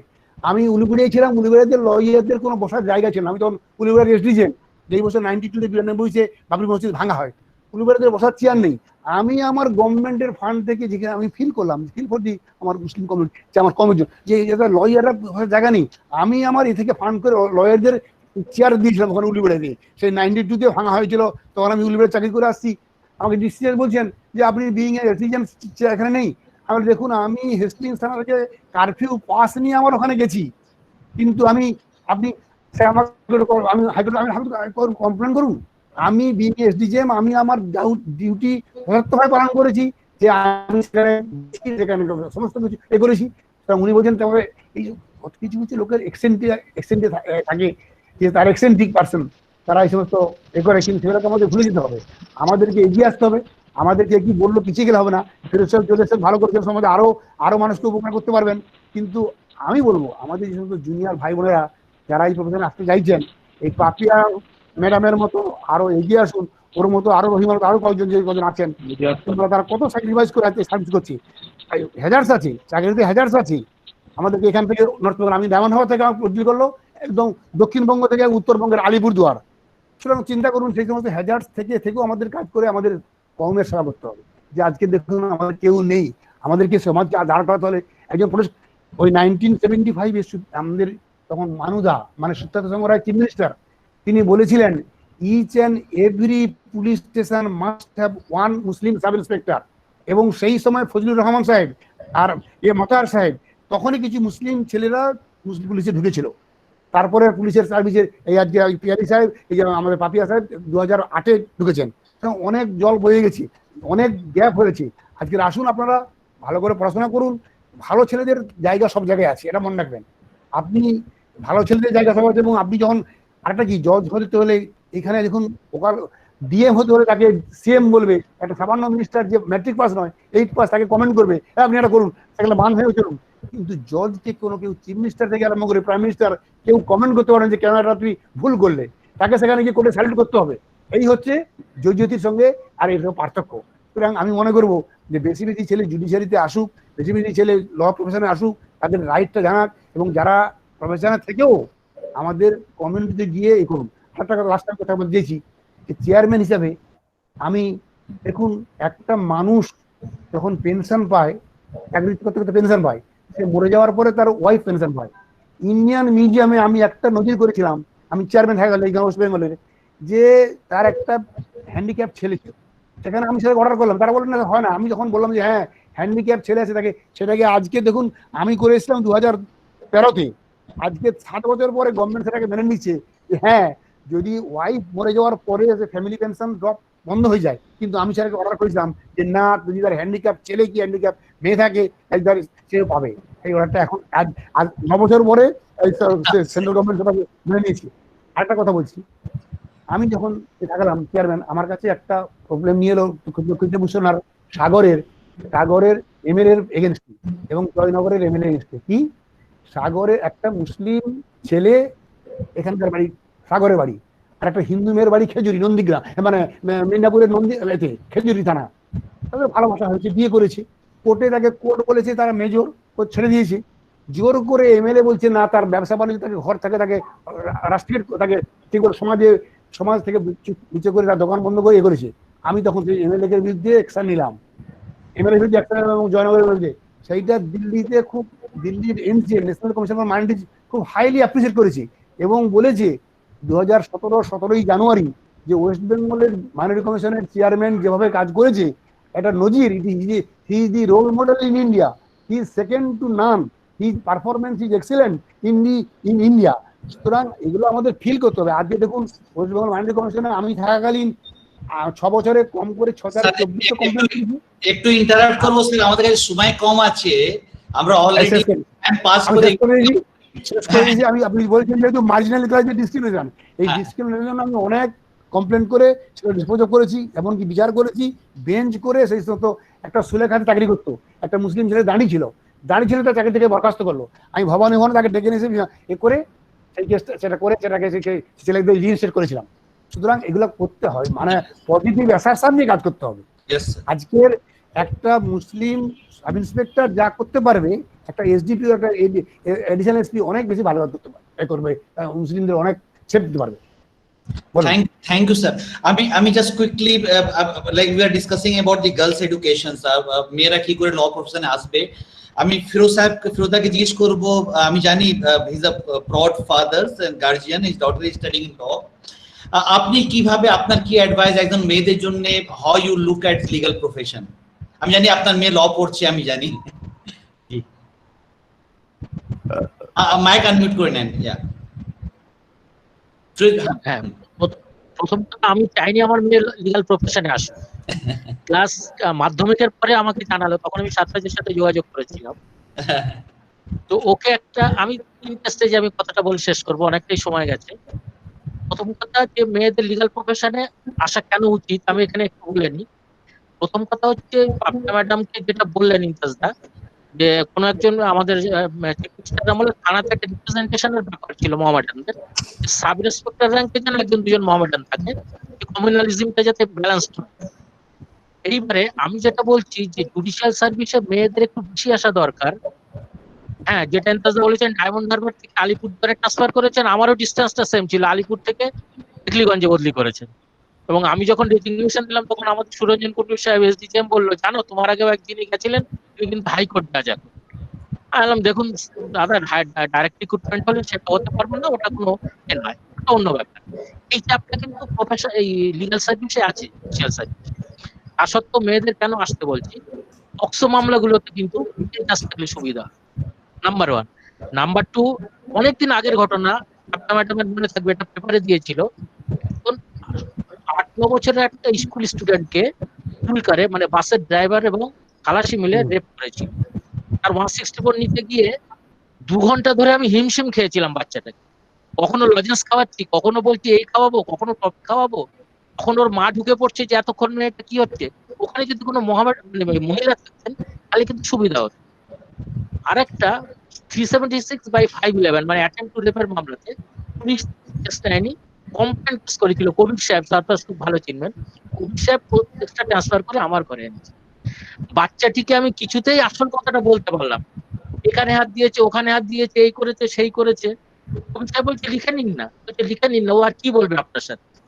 কিন্তু আমিও বুঝতে পারছি আমার মেয়ের থেকে হার্ডলি 4-5 বছরের বড়। এই সমস্ত ক্ষেত্রে কিন্তু এসডিজিএম সাহেবের সুবিধা হবে, আমি কোনো মহিলা জাজের কাছে ট্রান্সফার করি। এবার এক্ষেত্রে মুসলিমদের একটা রিপ্রেজেন্টেশন থাকে, যেটা ভালো হয়। মুসলিমদের লটা খুব ক্রিটিক্যাল, বিশেষ করে সাকসেশন ল 125 এর মামলাগুলো, সেইগুলো আরো ভালোভাবে অ্যানালিসিস। হ্যাঁ, যার জন্য আমি বলবো যে মুসলিম মহিলারা যেন একটা পোর্শন অ্যাটলিস্ট জজিয়তে আসুক, কিছু পিপিও, তাহলে কিন্তু সুবিধা হবে। আর মহিলারা এলে ওভারঅল তো পক্সো বা অন্যান্য কেসগুলোতে সুবিধা হবে। 376 থেকে 164 করতে গিয়ে রীতিমতো হিমশিম খেতে হয়।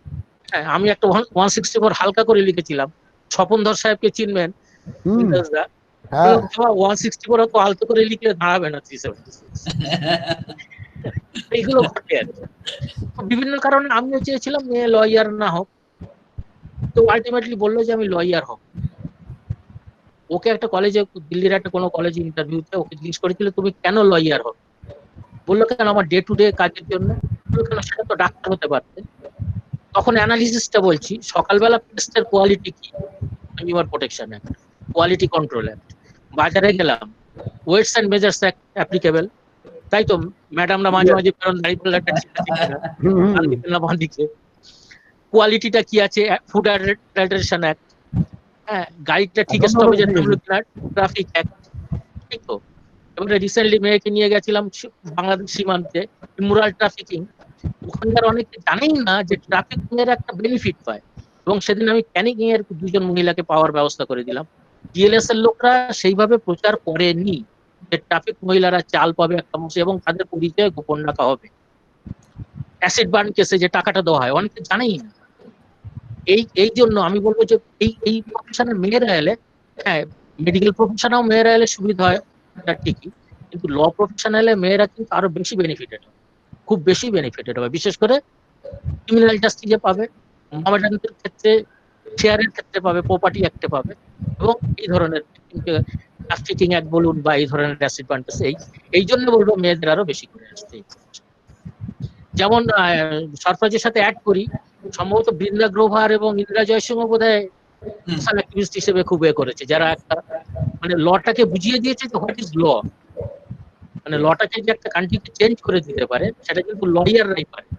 হ্যাঁ, ডাক্তারবাবু একটা রোগীকে সুস্থ করতে পারে, একটা দেশের ক্যারেক্টারকে চেঞ্জ করতে পারে না, এটা লয়াররা পারে। থ্যাংক ইউ ফিরোজ দা। আমরা একদম মানে শেষের দিকে, টাইম আমাদের কাছে একদমই নেই। জাস্ট লাস্ট প্রশ্ন, তিনজন থেকেই সময় 2 মিনিট।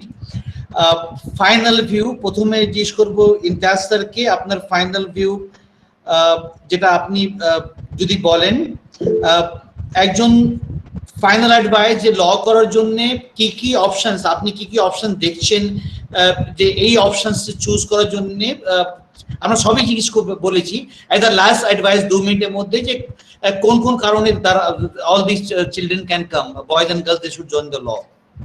আমি রবীন্দ্রনাথের কথাই কোট করে বলছি, where the mind is without fear and the head is held high, where knowledge is free, where the world has not been broken up into fragments into that heaven of freedom, my father let my country awake. আমি লাস্টের কথাই বলতে চাইছি যে মুসলিম মেয়ে হোক ছেলে হোক, যে আজকের আমাদের ভারতবর্ষের যে in the present scenario of the country, যে আমি মনে করি ফিরোজ সাহেব যারা বলেছেন, আমাদের এও পাপিয়া মেয়রবাবু বলেছেন, আমি লাস্টে এই কথাই বলতে চাইছি যে আসুক বেশি বেশি ছেলেরা, খালি চাকরি করে আমি টাকা জোগাড় করবো, আমরা এলাম গেলাম চলে গেলাম, কিন্তু আমাদের এটা ঠিক যে কুল্লু নাফসিল জালিকাল মউত, আমাদের একদিন চলে যেতেই হবে।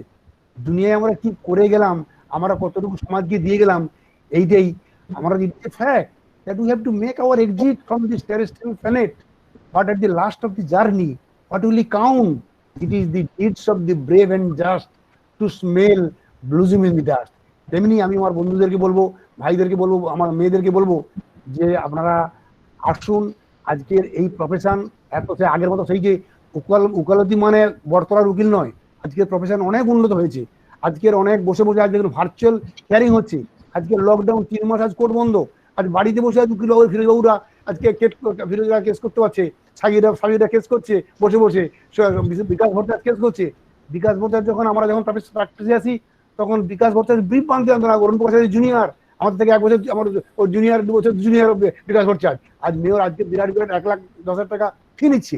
সুতরাং ফিটা নয়, আমাদের মুসলিমদের জন্য বাঁচতে হলে, আমাদের এই প্রফেশন থেকে বাঁচতে হলে, কত ছেলে নির্দোষ 30 বছর 5 বছর করে জেলে পড়ছে, তাদেরকে প্রপার গাইডেন্স দেওয়ার জন্য, তাদেরকে প্রপার হেল্প করার জন্য এই প্রফেশনটাকে মনে করি legal profession is good profession, noble profession. এটা আমিও জেনেছি যে একটা ব্যারিস্টার 5 বছর 7 বছর কোর্টে এসছে, চপ পাটে খেয়ে বাড়ি চলে গেছে। আগে তো বড় বাড়ি ছেলে ল প্রফেশনে আসতো, কিন্তু আজকালকার দিনে সমস্ত সব ইরেসপেক্টিভ অফ বড় ছোট সবাই আসছে, কেন আজ প্রফেশনে ভালো লেগে আসছে। তেমনি আমি সবাইকে ইনভাইট করবো, সবাইকে রিকোয়েস্ট করবো যে আপনারা আসুন, মানুষের উপকার করুন কিছু, এতে আমরা অনেক মানুষকে হেল্প করতে। সকাল থেকে সন্ধ্যা পর্যন্ত যারা ফিরোজ বলছিল, বলছিলেন, বলছিলেন যে সকালবেলা বাজারে আছি কম দিচ্ছে, সেখানে আছে, সমস্ত জায়গায় লয়ের আছে। সুতরাং আমি মনে করবো আপনারা যারা ভাবছেন কি করবো, বিয়ে হবে কি হবে না, অনেক পুরুষ মানুষ লয়ারকে বিয়ে করতে চায় না, এটা ফ্যাক্ট।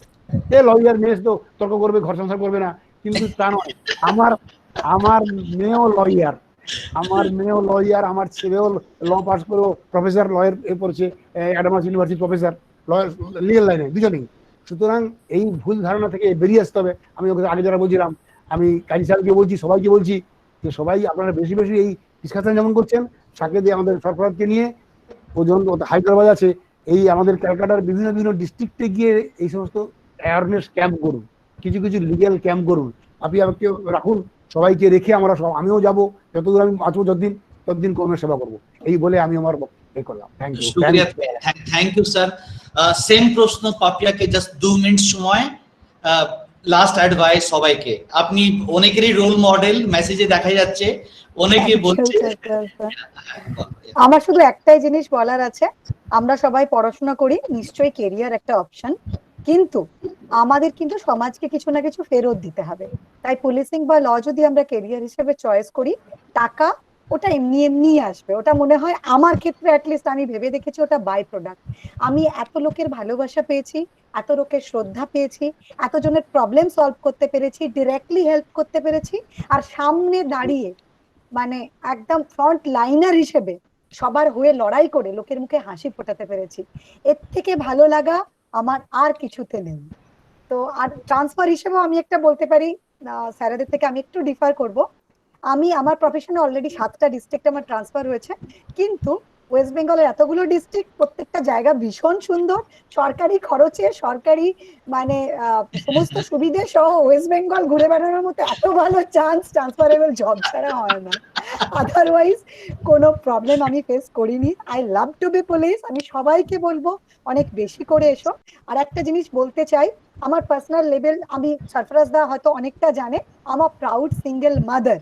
তাই আমার কাছে আমি শুধু কেরিয়ারিস্ট নই, আমি বাকি সবার জন্য লড়াই করব বলে আমি আমার ছেলেকে নিয়ে সিঙ্গেল মাদার হতেও আমার অসুবিধা হয়নি। তার কারণ I want to be inspiration for all, I want to be there for all.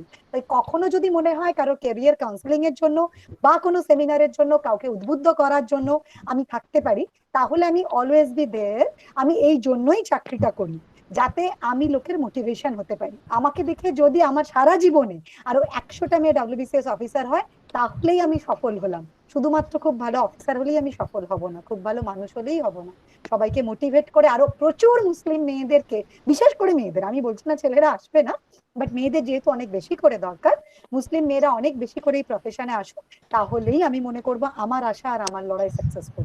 আর কারোর যদি কখনো কোনো প্রবলেম হয়, I am always there. Any problem, always there, 24/7।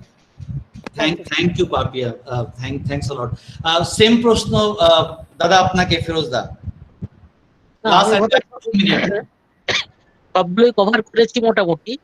তবে রিসেন্টলি যে একটা ঘটনা ঘটে, আমরা ডাক্তাররা আমাদের প্রতি খুব অবিচার করেন, আমরা জাস্টিস পাই না।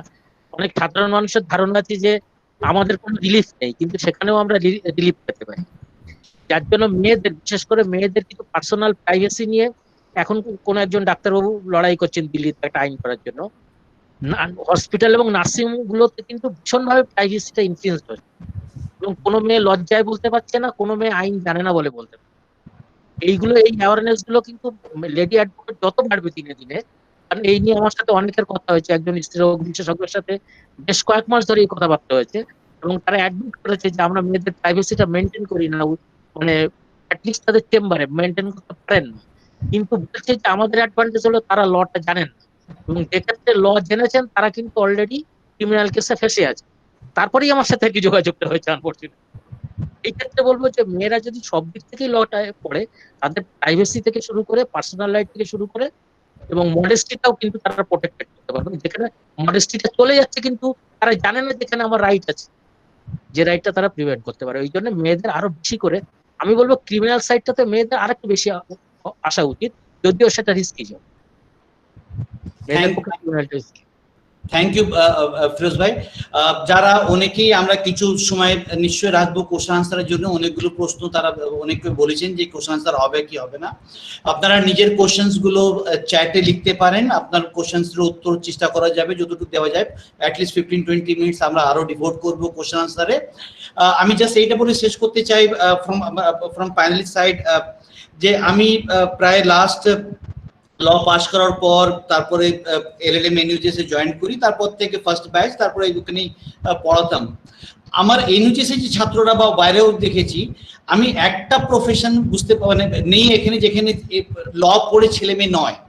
আমি উদাহরণ হিসেবে বলতে পারি, আজকে উবের যেটা আমরা ডেইলি ইউজ করি ট্রাভেলের জন্য, Uber India head lawyer, world যে head lawyer NUJS alumni, new ইয়র্কে ইন্ডিয়ান লয়ার NUJS থেকে পাস করে ছেলেমেয়েরা প্র্যাকটিস করছে, অস্ট্রেলিয়াতে প্র্যাকটিস করছে, ইউকেতে বহুরা প্র্যাকটিস করছে, ওয়ার্ল্ডের বিভিন্ন দেশে ফার্মসের মধ্যে তারা আছে, IAS অফিসার আছে, IPS অফিসার আছে, IFS অফিসার আছে। আমি এক্সাম্পল সেবি তে আছে, বিভিন্ন ফার্মসে তারা পার্টনার্স আছে, এবং ল পাস করে স্পোর্টস জার্নালিস্ট, আদার জার্নালিস্ট, লিগাল জার্নালিজম, আপনি জাস্ট প্রফেশন বলতে পারেন যে এই প্রফেশনে কি লয়ার্সরা আছে, ডেফিনেটলি ল পাস করে তারা সেখানে আছে।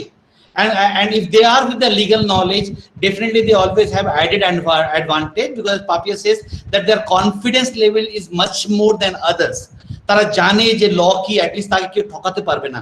Even if you are small petty businessman, if someone knows কি আপনি ল জানেন, আপনার বোর্ডের বাড়ির বাইরে বোর্ড লেখা আছে যে আপনি এলএলবি অ্যাডভোকেট, আপনাকে লোকজন সাহস করে সেরকম ঠকাবে না। At least you will not be misguided, you will not be misuse. Law হচ্ছে ইন মাই ভিউজ টুডেজ সব থেকে ভালো যদি কোনো প্রফেশন থাকে সেটা হচ্ছে লিগ্যাল প্রফেশন। সো এই বলে আমরা আজকে আমাদের প্যানেলের কথা এখানে শেষ করি। আমরা কয়েকটা প্রশ্ন নেব, প্রশ্ন নেওয়ার পর আবার আমরা প্যানেল ডিসকাশন শেষ করব। যাদের প্রশ্ন আছে তারা এখানে লিখে নিতে পারেন। আমি সেই প্রশ্নগুলোকে যার নামে যাকে প্রশ্ন জিজ্ঞেস করতে চাইছেন তার নামটা লিখে দেবেন, যাতে আমি স্পেসিফিকলি সেই প্যানেলিস্টকে সেই প্রশ্নটা জিজ্ঞেস করব।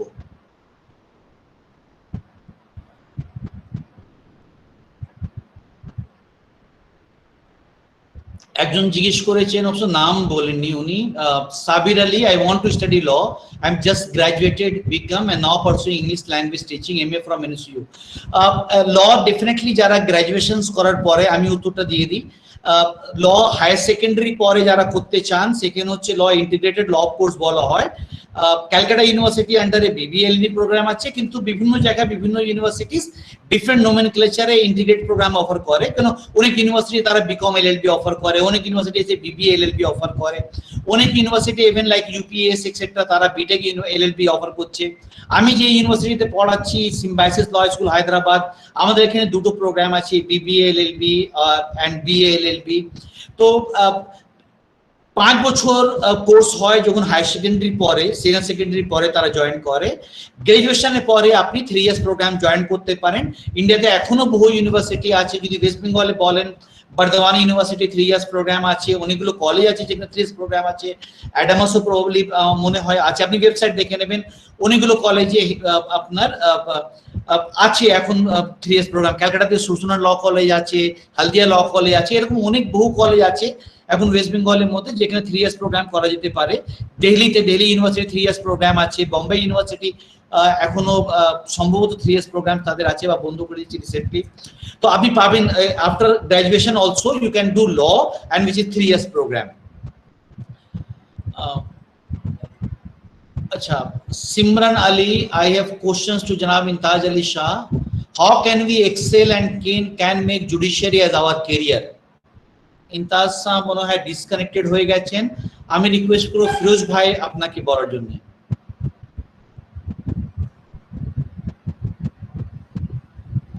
হ্যাঁ, মানে জুডিশিয়াল সার্ভিসে জয়েন করতে চায়। হ্যাঁ হ্যাঁ হ্যাঁ, আর কি করে এক্সেল করবে সেই জুডিশিয়াল সার্ভিসে? এবারে জুডিশিয়াল সার্ভিসে আগে যেমন একটাই পরীক্ষা ছিল, এখন হচ্ছে প্রিলিমিনারি একটা আছে। এলএলবি গ্রাজুয়েশনের পরে আগে 3 ইয়ার্স যে প্র্যাকটিসের প্রভিশনটা ছিল ওটা এখন নেই, এখন ডাইরেক্ট প্রিলিমিনারি দিতে হবে, তারপরে প্রিলিমিনারিতে পাস করলে মেন দিতে হবে। প্রিলিমিনারিতে কোনো লয়ার সাবজেক্ট থাকে না, কিছু জেনারেল নলেজ রিলেটেড কিছু থাকে, কিন্তু মেনে অনেকগুলো লয়ার সাবজেক্ট থাকে, অপশনাল 3টে থাকে। কিন্তু মনে রাখতে হবে ইংরেজিটাতে যত ভালো হবে, স্কোরিং মার্ক হচ্ছে ইংলিশেই কিন্তু অনেকটা দেখেছি ভ্যারি করে দেয়, ডিফারেন্স টেনে দেয় অনেক স্টুডেন্টদের মধ্যে। ইংলিশ মিডিয়ামে যারা পড়ে তারা দেখেছি যে ওখানে স্কোরটা বেশি করে নেয়। 8টা সাবজেক্ট থাকবে, 3টে থাকবে বাংলা, ইংরেজি, জেনারেল নলেজ, কনস্টিটিউশনের উপরে, আর বাকি 5টা সাবজেক্ট থাকবে লয়ের উপরে। এছাড়াও 3টে অপশনাল থাকবে। এইটা হচ্ছে মেনে। এর আগে একটা প্রিলিমিনারি টেস্ট করতে হবে। সব থেকে ভালো লাস্ট 10 ইয়ার্সের কোশ্চেন পেপার সলভ করা। কিন্তু আমি শুধু আপনাকে না, সমস্ত ল স্টুডেন্টদের বলবো ক্যারেক্টারগুলোকে খুব ভালো করে পড়ো। আমাদের একটা টেন্ডেন্সি আছে, আমি দেখেছি বিশেষ করে বেশ কিছু ইয়ং অ্যাডভোকেট আমার সাথে ইন্টারঅ্যাক্ট করে, তারা স্যার সুপ্রিম কোর্টের এইটা পড়েছেন, স্যার হাইকোর্টের এইটা পড়েছেন, কিন্তু সুপ্রিম কোর্ট হাইকোর্টের জাজমেন্ট গুলো কিন্তু অ্যাক্টের উপরে বেস করে হয়। অ্যাক্ট সেকশন গুলো যদি আমরা ভালোভাবে না বলি, না জানি, তাহলে কিন্তু লয়ের সম্পর্কে কোনো কনসেপ্ট আসবে না। খুব ভালো জাজমেন্ট যেগুলো রিমার্কেবল জাজমেন্ট, সেগুলোকে আপনারা দেখে থাকবেন, সেকশনটাকে অ্যানালিসিস করা থাকে। ইন্টারপ্রিটেশন অফ ল এইটাই কিন্তু বেশি থাকে। আপনারা জুডিশিয়ারিতে জয়েন করতে গেলে যেটা করবেন, ক্যারেক্ট গুলোকে খুব ভালোভাবে পড়বেন, সেকশন গুলোকে, ইলাস্ট্রেশন গুলোকে, সেগুলোই হেল্প করবে। জিকেটা খুব ভালো আপডেটেড হতে হবে, ইংলিশ গ্রামারটাকে খুব ভালো আপডেটেড হতে হবে। কনস্টিটিউশন আপনারা লয়ে পেয়ে যাবেন, জিকেটা করলে মোটামুটি আপনাদের কভার হয়ে যাবে। কিন্তু ইংলিশটাতে একটু জোর দেবে। থ্যাংক ইউ ফ্রেজ ভাই। একজন আরো আছেন ম্যাডাম আরজু, উনার প্রশ্ন ম্যাডাম পাপিয়াকে, উনার প্রশ্ন হচ্ছে যে উনি আপনার অনেক প্রশ্ন করেছেন, আপনি হয়তো চ্যাট বুকে দেখতে পাচ্ছেন। মেন প্রশ্ন ওনারটা যেটা হচ্ছে, এর আগেও অনেকেই পাপিয়া নিয়ে বলেছে, ওনার প্রশ্ন হচ্ছে বিং হোম মেকার আপনার কি অ্যাডভাইস ওনার জন্য, so that she is basically unaware and what she should do for knowing the legal rights etc. বা ক্যারিয়ার ক্ষেত্রে উনি হোম মেকার। সারফরাজ দা, শুধু হোম মেকার না, আমি সব মেয়েদেরই বলবো তার যে বেসিক রাইটস আছে সেগুলো সম্বন্ধে তাকে কিন্তু একটুখানি জানতে হবে। সেক্ষেত্রে সে যদি ইন্টারনেট থেকে জানতে পারে খুব ভালো। তাহলে আমি সারফরাজ দাকে রিকোয়েস্ট করবো যে তোমাদের এখানে যদি হোম মেকারদের জন্য একটা ছোট্ট সেশন করা হয়, যেখানে তারা minimum rights as home maker, তার কি পাওনা আছে, তাকে সে কি পেতে পারে সেটা মিনিমাম যেন জানা যায়। আর তাছাড়া আমাদের মেয়েদেরকে মিনিমাম জানা উচিত, রাস্তা দিয়ে কেউ যদি যায়, কারোর কারোর তাকানোটাও তার যদি অপছন্দ হয়, সেক্ষেত্রেও কিন্তু সে কমপ্লেন করতে পারে। বাকি পরের গুলো তো রেপ বা আদার আউটেজ অফ মজেস্টি, এগুলো আমি বাদই দিলাম। তাছাড়া কিন্তু কারোর দৃষ্টিও যদি কেউ তাকে ফলো করছে, সেটাও যদি তার অসুবিধে হয়, তাকে কেউ যদি বাড়ির লোক বাইরে বেরোতে না দেয়, তাকে চাকরি করতে না দেয়, সেটাও কিন্তু তার রাইট আছে। এবং শুধু তাই না, কোনো একজন হাউস মেকার যদি কিছু ইনকাম না করে, তারপরেও কিন্তু সে যদি একমাত্র মহিলা হয়, তার বাবা মার ক্ষেত্রে তার একমাত্র মেয়ে হয়, বা তার যদি ভাই থেকেও থাকে, সেক্ষেত্রে সে যদি তার বাবা মাকে হেল্প করতে চায়, ফিনান্সিয়াল হেল্প, তাহলেও সেটা তার রাইট আছে। এরকম অসংখ্য অনেক রাইট আছে যেগুলো সম্বন্ধে বেসিক ধারণা অনেকেরই থাকে না। সেক্ষেত্রে মিনিমাম পড়াশোনাও তারা করতে পারে। আর সারফরাজ এরকম ছোট একটা সেশন করা যেতে পারে, যেখানে আমরা মিনিমাম রাইট গুলো যেগুলো জানলে তাদের প্রত্যেক মানে তারা খুব ডিগনিফাইড লাইফ লিড করতে পারবে, যেখানে তাকে বলা হবে না যে মানে ইউ আর মানে আমি অন্যভাবে বলছি না, তোমাকে একটা ফার্নিচারের সঙ্গে তুলনা করা যেতে পারে, তুমি বাড়িতেই থাকো, এরকম নয়। তার জায়গা, তার স্পেস, তার ডিগনিটি, তার সেলফ রেসপেক্ট, সেগুলো বজায় করে যাতে সে তার লাইফ লিড করতে পারে, এরকম একটা জায়গা হওয়া উচিত। ওকে, একটা আরো প্রশ্ন হচ্ছে ফ্রম সাদফ নূর কাজী, ওনার প্রশ্ন হচ্ছে very interesting point. I want to know whether a person can really be successful lawyer not letting go his value of honesty. In other words, is a truthful lawyer always a successful lawyer? আমি এই প্রশ্নটা ফিরোজ ভাইকে বলবো, কিন্তু তার আগে আমি একটা জাস্ট আমার একটা উদাহরণ বলি। আমি মাদ্রাসা আলিয়া থেকে পড়াশোনা করেছি, ক্লাস 10 ওখান থেকে মাদ্রাসা আলিয়া থেকে পাস করেছি। আমার একজন টিচার ছিলেন, উনি যখন শুনলেন যে আমি ল ভর্তি হয়েছি, একটা উর্দুতে শের হচ্ছে যে पैदा हुआ वकील, तो अकबर इलाहाबादी शेर, पैदा हुआ वकील तो इब्लिस ने ये कहा लो आज मैं भी साहिब औलाद हो गया। मीनिंग হচ্ছে যে যখন the day the lawyer has born, iblis is the ghost, शैतान बोला कि आज मेरा एक बेटा पैदा हुआ। Now these kinds of a negative portrayal of a lawyer, and he was very angry why we joined the law. Kintu there's a background, I don't want to discuss that, we don't have time. Kintu facts remain that we all know during India partitions we have Jinnah was a great lawyer. সেই সময়তে that point of time Allama Iqbal was also lawyer. Now it is Mahatma Gandhi was a lawyer. If you read the biography of Mahatma Gandhi, you can find that people can excel in their field even being honest. So it's completely on you. Hote pare jara honesty pothe chole, you don't have anything like my one of my teacher, Justice A.M. Bhattacharya was the Chief Justice of Calcutta High Court. He was teaching me during LLM. One of his comment which I always used, he always used to say there's nothing called a shortcut in life. Shortcut is wrong cut. If you are honest, it may take little time, but definitely you will be successful. Or successful, একবার যেরকম পাপিয়া বলেছে, টাকা is a secondary consideration. Once you become a lawyer, if you are a good lawyer, টাকা আপনার পিছনে দৌড়বে. You should not run for money. আজকে যারা legal প্রফেশনে মনে করে যে ইমিডিয়েট লয়ার হয়ে আমি টাকা পিছনে দৌড়বো, they are not becoming a good lawyer. They might getting some income. You must become good lawyer, you must be honest lawyer. If you are honest lawyer, you are honest to the professions, definitely money will go behind you, and there is it's always possible that the honest persons can survive in this profession. That's my view. So over to Firozda. তো আমি একটু বলি, এই profession সম্পর্কে যে honest হলে হবে কি অনেক ডিসঅনেস্ট হতে হবে, এখানে অনেকগুলো ব্যাপার আছে, এখানে অনেকগুলো হায়ারার্কি আছে। পুলিশ কোর্ট আছে, মুন্সিপ কোর্ট আছে, সেশনস কোর্ট আছে, তারপরে হাইকোর্ট, তারপরে supreme court. High court supreme court court of record, রেকর্ডে যেটা থাকবে এখানে তো লয়ারের কিছু করার নেই। লয়ারের হচ্ছে রেকর্ডের উপরে কিভাবে অ্যানালিসিস হবে, কিভাবে ইন্টারপ্রিটেশন অফ ল হবে, সেটা থাকলো সেশনস কোর্টে। সেখানে সেশনস কোর্টে সেশনস ট্রাইব্যুনাল কেসগুলো 376, 302, 304B। ম্যাজিস্ট্রেট কোর্টে হচ্ছে ইনিশিয়াল স্টেজে এদের আনা হয়। লোয়ার কোর্টে criminal side, civil side. Civil side আগে বলে নি, এখানে ধরুন জমি জায়গার মামলা, সেটাও ডকুমেন্টস এর উপরে। সাক্ষী কি দেবে? সাবস্টেন্সিয়াল এভিডেন্স, সার্কামস্টেন্সিয়াল এভিডেন্সের স্কোপটা খুব কম। শুধু আপনি যেটা ডিসঅনেস্টের কথা বলছেন সেটা কিন্তু একমাত্র ক্রিমিনাল লয়ের ক্ষেত্রে চলে। ক্রিমিনাল লয়ের জাজমেন্টটা কিন্তু অনেকটা নির্ভর করছে পাপিয়া ম্যাডামের ডিপার্টমেন্টের উপরে। কেমন কেস রেকর্ড হচ্ছে, কেস ডায়েরি বলে একটা কথা আছে, সিডি আসেনি, সিডি আসেনি, সিডিতে কি থাকবে না থাকবে তার উপরে কিন্তু জজ সাহেবের কাজ করতে হবে। এক্ষেত্রেও বলবো যে ইংরেজরা আমাদের যে আইন তৈরি করে দিয়েছে সেই আইনটাই আমরা ফলো করছি। ইনভেস্টিগেশন স্টেজে কিন্তু ম্যাজিস্ট্রেটের পাওয়ারটা খুব কম, যার জন্য আগে ম্যাজিস্ট্রেটকে পুলিশ ম্যাজিস্ট্রেট বলা, এবং ওখানে কিন্তু গভর্নমেন্টের কোনো হায়ার পুলিশ অফিসারের পিপি হিসেবে কাজ করতে। এক্ষেত্রে কিন্তু ডিফেন্স লয়ারের ডিসঅনেস্ট হওয়ার জায়গাটাও কম। এবারে ডিফেন্স লয়ার অনেক কিছু বলবে, আবার ছেড়ে দিন, সংসারে কেউ নেই, বাবা মানে মা অসুস্থ, বাবা অসুস্থ, বাচ্চারা খেতে পাচ্ছে না। আপনি বেল মুভ গুলো নিশ্চয়ই দেখেছেন, এর বাইরে কিন্তু বেল মুভ হয় না। যদি কোনো মেরিট থাকে তখন কিন্তু জজ সাহেব অ্যাডভোকেটটা বলছেন যে সিডি দেখুন, তখন পাপিয়া ম্যাডামের লোকজন বসে থাকে, স্যার এই 13 নম্বর পাতাটা দেখুন, 3 নম্বর লাইনে লাল কালি দেওয়া আছে। আমাদের তাজদা বলতেন, সরফরাজ খুব ভালো জানে, স্যার এই পাতাটা দেখে নিন, তারপরে বেলটা শুনবেন। সুতরাং এক্ষেত্রে লয়ারদের ডিসঅনেস্ট হওয়ার জায়গাটা কম। আপনি যেটা বলছেন, আমার ধারণা কোন লয়ার করেছে কি ঠিকঠাক স্টেপ নিচ্ছে না, পয়সা নেই। আমার ধারণা যতজন লয়ার সম্পর্কে অ্যালিগেশন দেয়, আমি খুব খুঁটিয়ে জিজ্ঞেস করেছি, তাদের কমপ্লেন কি না আমি পয়সা দিয়েছি ডেটে ডেটে দাঁড়ায়। তো আমি এরকম একটা ক্ষেত্রে এফআরটি ফাইল হয়েছিল আলিপুর কোর্টে। এফআরটি ফাইল হওয়ার পরে কোনো নারাজি পিটিশন ফাইল করেনি। আমি তার এগেনস্টে হাইকোর্টে এসেছিলাম, জজ সাহেবের নাম হচ্ছে সাধন গুপ্ত সাহেব। তা আমি বলেছিলাম যে মাইলর্ড আমার ট্রায়াল কোর্টের লয়ার দাঁড়ায়নি, আমি তাকে ইনস্ট্রাকশন দিয়েছিলাম। উনি বলেছিলেন তোমার ক্লায়েন্ট থেকে পয়সা দেয়। পরে শুনলাম যে ওনার ছেলের সেম এক্সপিরিয়েন্স, যে ক্লায়েন্ট পয়সা দিচ্ছে না অথচ একের পর এক স্টেপ নিতে বলছে। সুতরাং একতরফা ভাবে যে অ্যাডভোকেটদের ডিসঅনেস্ট কথাটা বলা হয়, আমি তার সাথে একেবারেই একমত না। আর ডিসঅনেস্ট কথাটা যদি বলেন তাহলে বলবো সব প্রফেশনেই।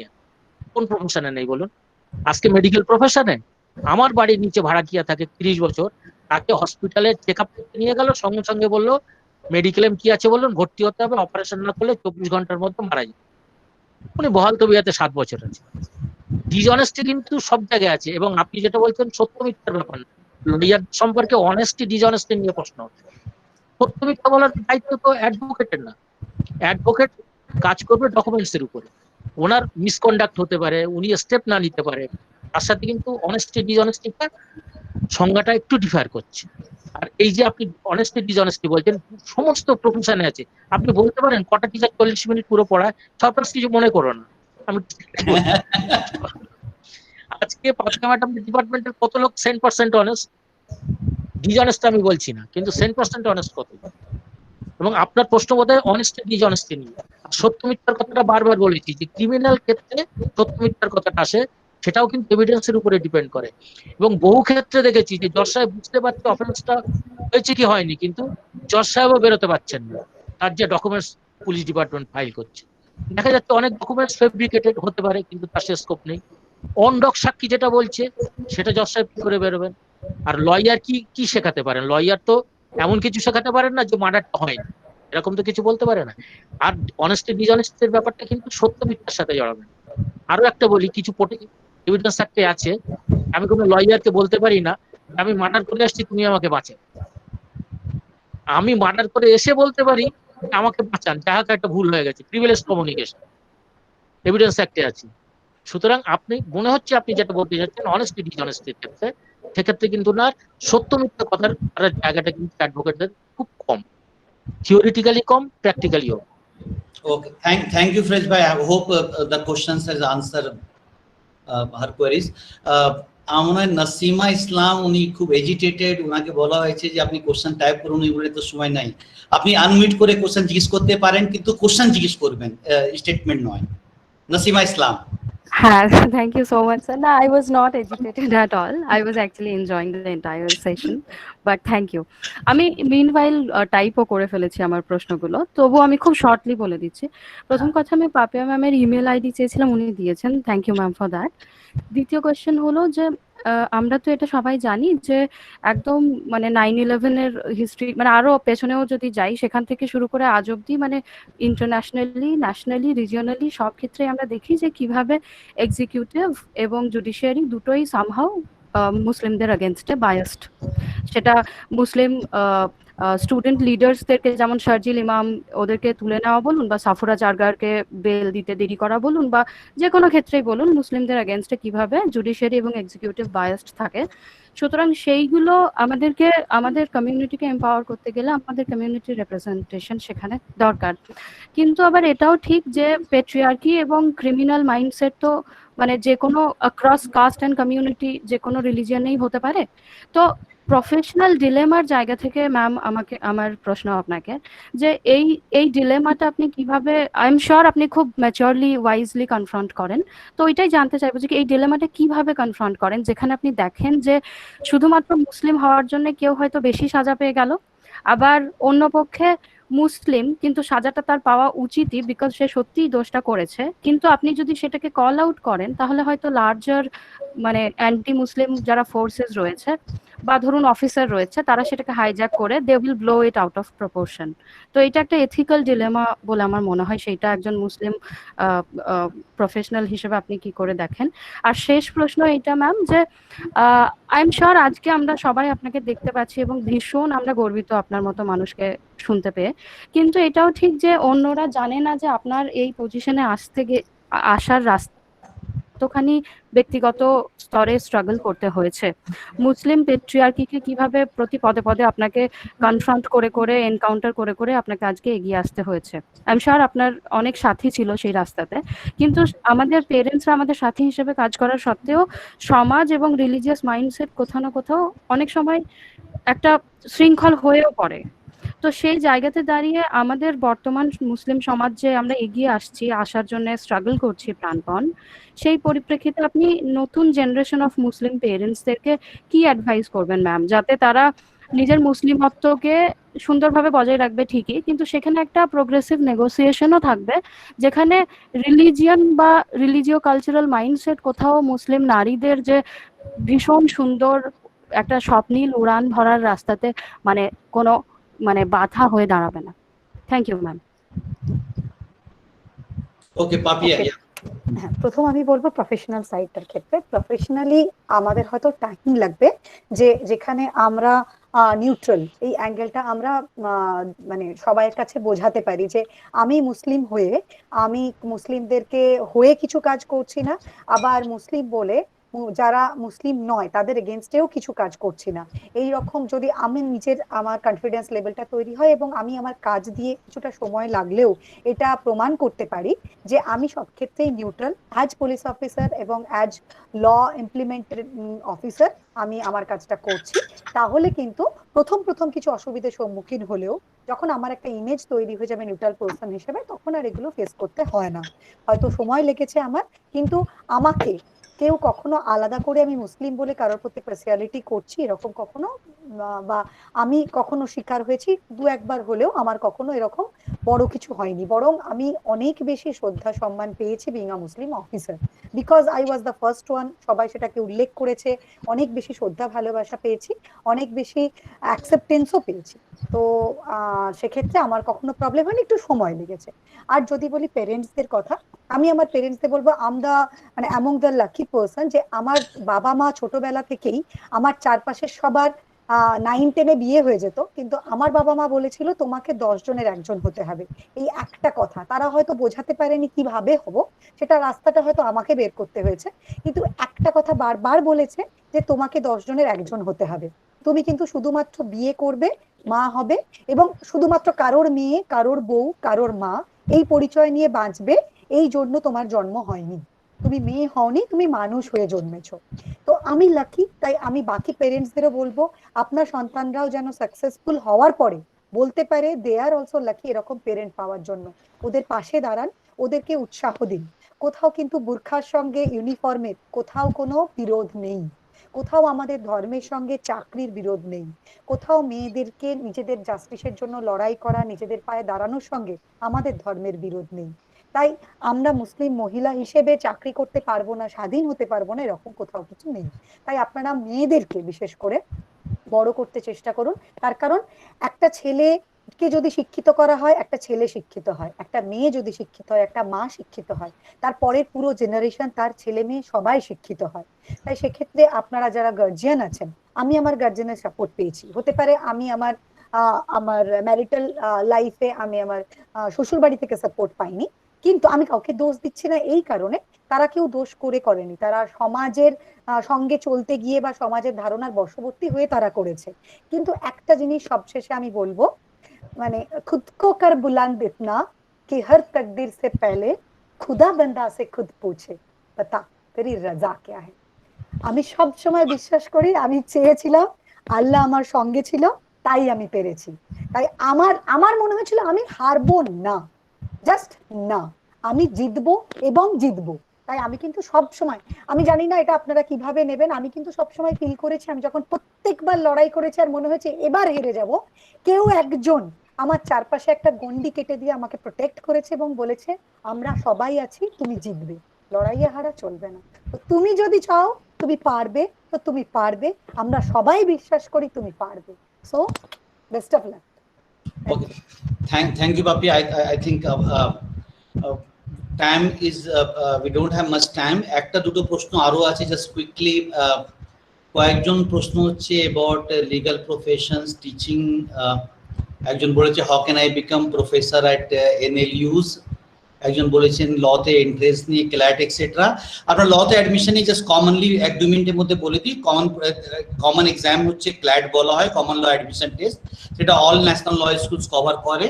কিন্তু তারপরে বিভিন্ন এখন ইউনিভার্সিটি, যেমনি ক্যালকাটা ইউনিভার্সিটি সেপারেট এন্ট্রান্স পরীক্ষা হয়, বর্ধমান ইউনিভার্সিটি সেপারেট পরীক্ষা হয়, দিল্লি ইউনিভার্সিটি সেপারেট পরীক্ষা হয়, এলস্যাট হয় কিছু প্রাইভেট ইউনিভার্সিটি কভার করার জন্য, জিন্দাল ল ইউনিভার্সিটি কভার করার জন্য, সিম্বাইসিসের 4টে ইনস্টিটিউটকে নিয়ে একটা পরীক্ষা হয়। এরকম বিভিন্ন কলেজেস গুলো আরো আছে যাদের সেপারেটলি পরীক্ষা হয়, পরীক্ষা আপনাকে দিতে হবে, and then you need to prepare. So অনেক মেটেরিয়ালস অনলাইন অ্যাভেলেবেল আছে, আপনি গুগল সার্চ করলে সব ইনফরমেশন পাওয়া যেতে পারে। একজন বলেছেন কি করে আপনি প্রফেসর হতে পারবেন এনএলইউস। আমার তো জাস্ট আমি এলএলএম হিসাবে এলএম করার জন্য জয়েন করেছিলাম এনইউজিএসে, পাস করলাম, পাস করার আগেই আমার ভাইস চ্যান্সেলর আমাকে অ্যাপয়েন্টমেন্টটা দিয়ে দিলেন, তো আমি একটু লাকি ছিলাম সেক্ষেত্রে। আর আমিও লাইফে কোনোদিন ফিল করিনি সেই ডিসক্রিমিনেশন এক্সেট্রা। আমি সবসময় সাপোর্ট পেয়েছি, আমি এনইউজিএসে সাপোর্ট পেয়েছি, বাইরেও সাপোর্ট পেয়েছি, যে বিং মুসলিম ডিসক্রিমিনেশন এই অন্তত ডাইরেক্টলি কিছু ফেস করিনি। এক্সেপশনাল উপর আসার পর সে সবসময় আপনি মুসলিম হোক নন মুসলিম হোক, যা গ্রুপস এর মধ্যে যখন অ্যাড পার থাকেন 10 জনের মধ্যে, নিশ্চয়ই এটা হিউম্যান সাইকোলজি, 4 জন আপনার পিছন থেকে আপনাকে কম্পিটিটর থাকবে, তারা হয়তো কিছু অ্যাডভান্স করবে, but it's not because of the religion.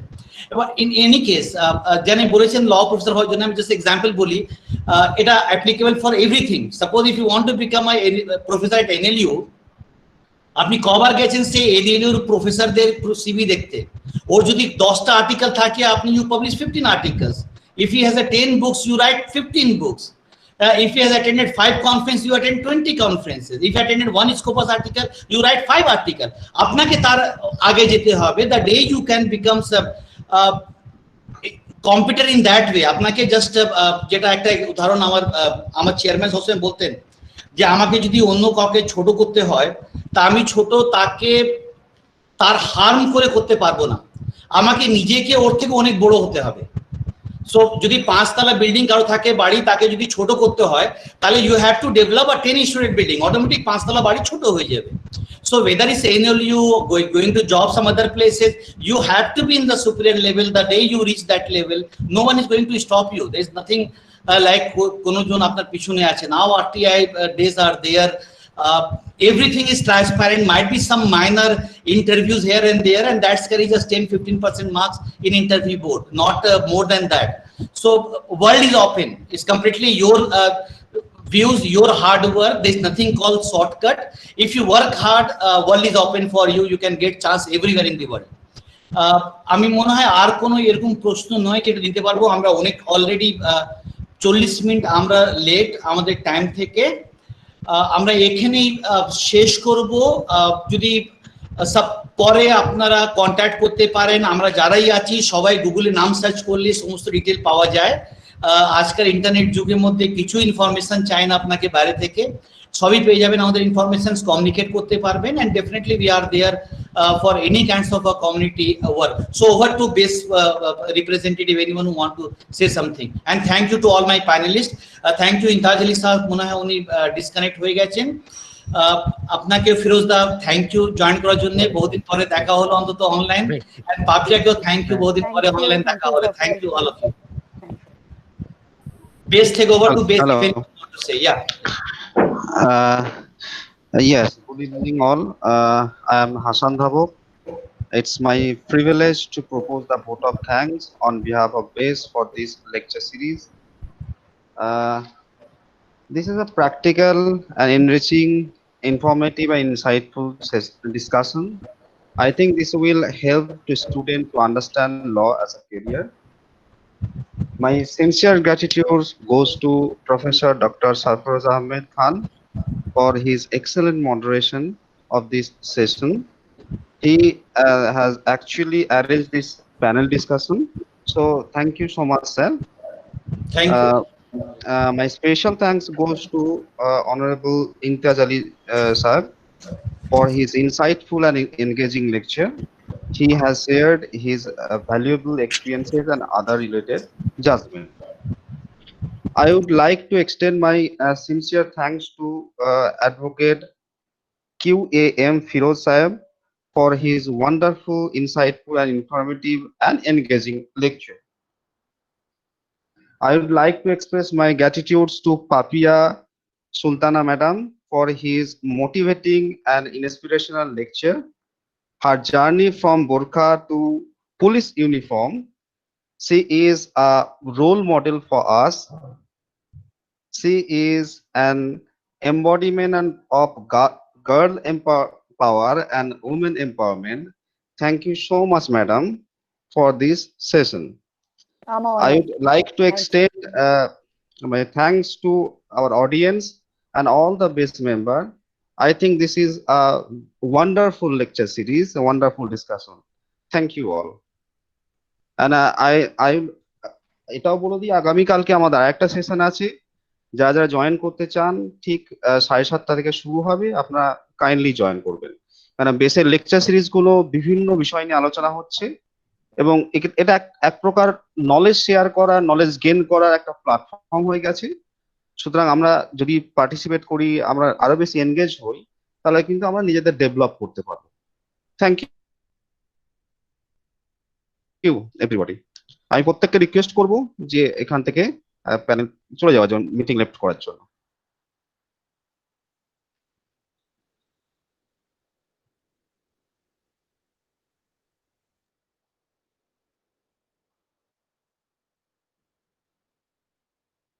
আমি প্রত্যেককে রিকোয়েস্ট করব মিটিং থেকে চলে যাওয়ার জন্য।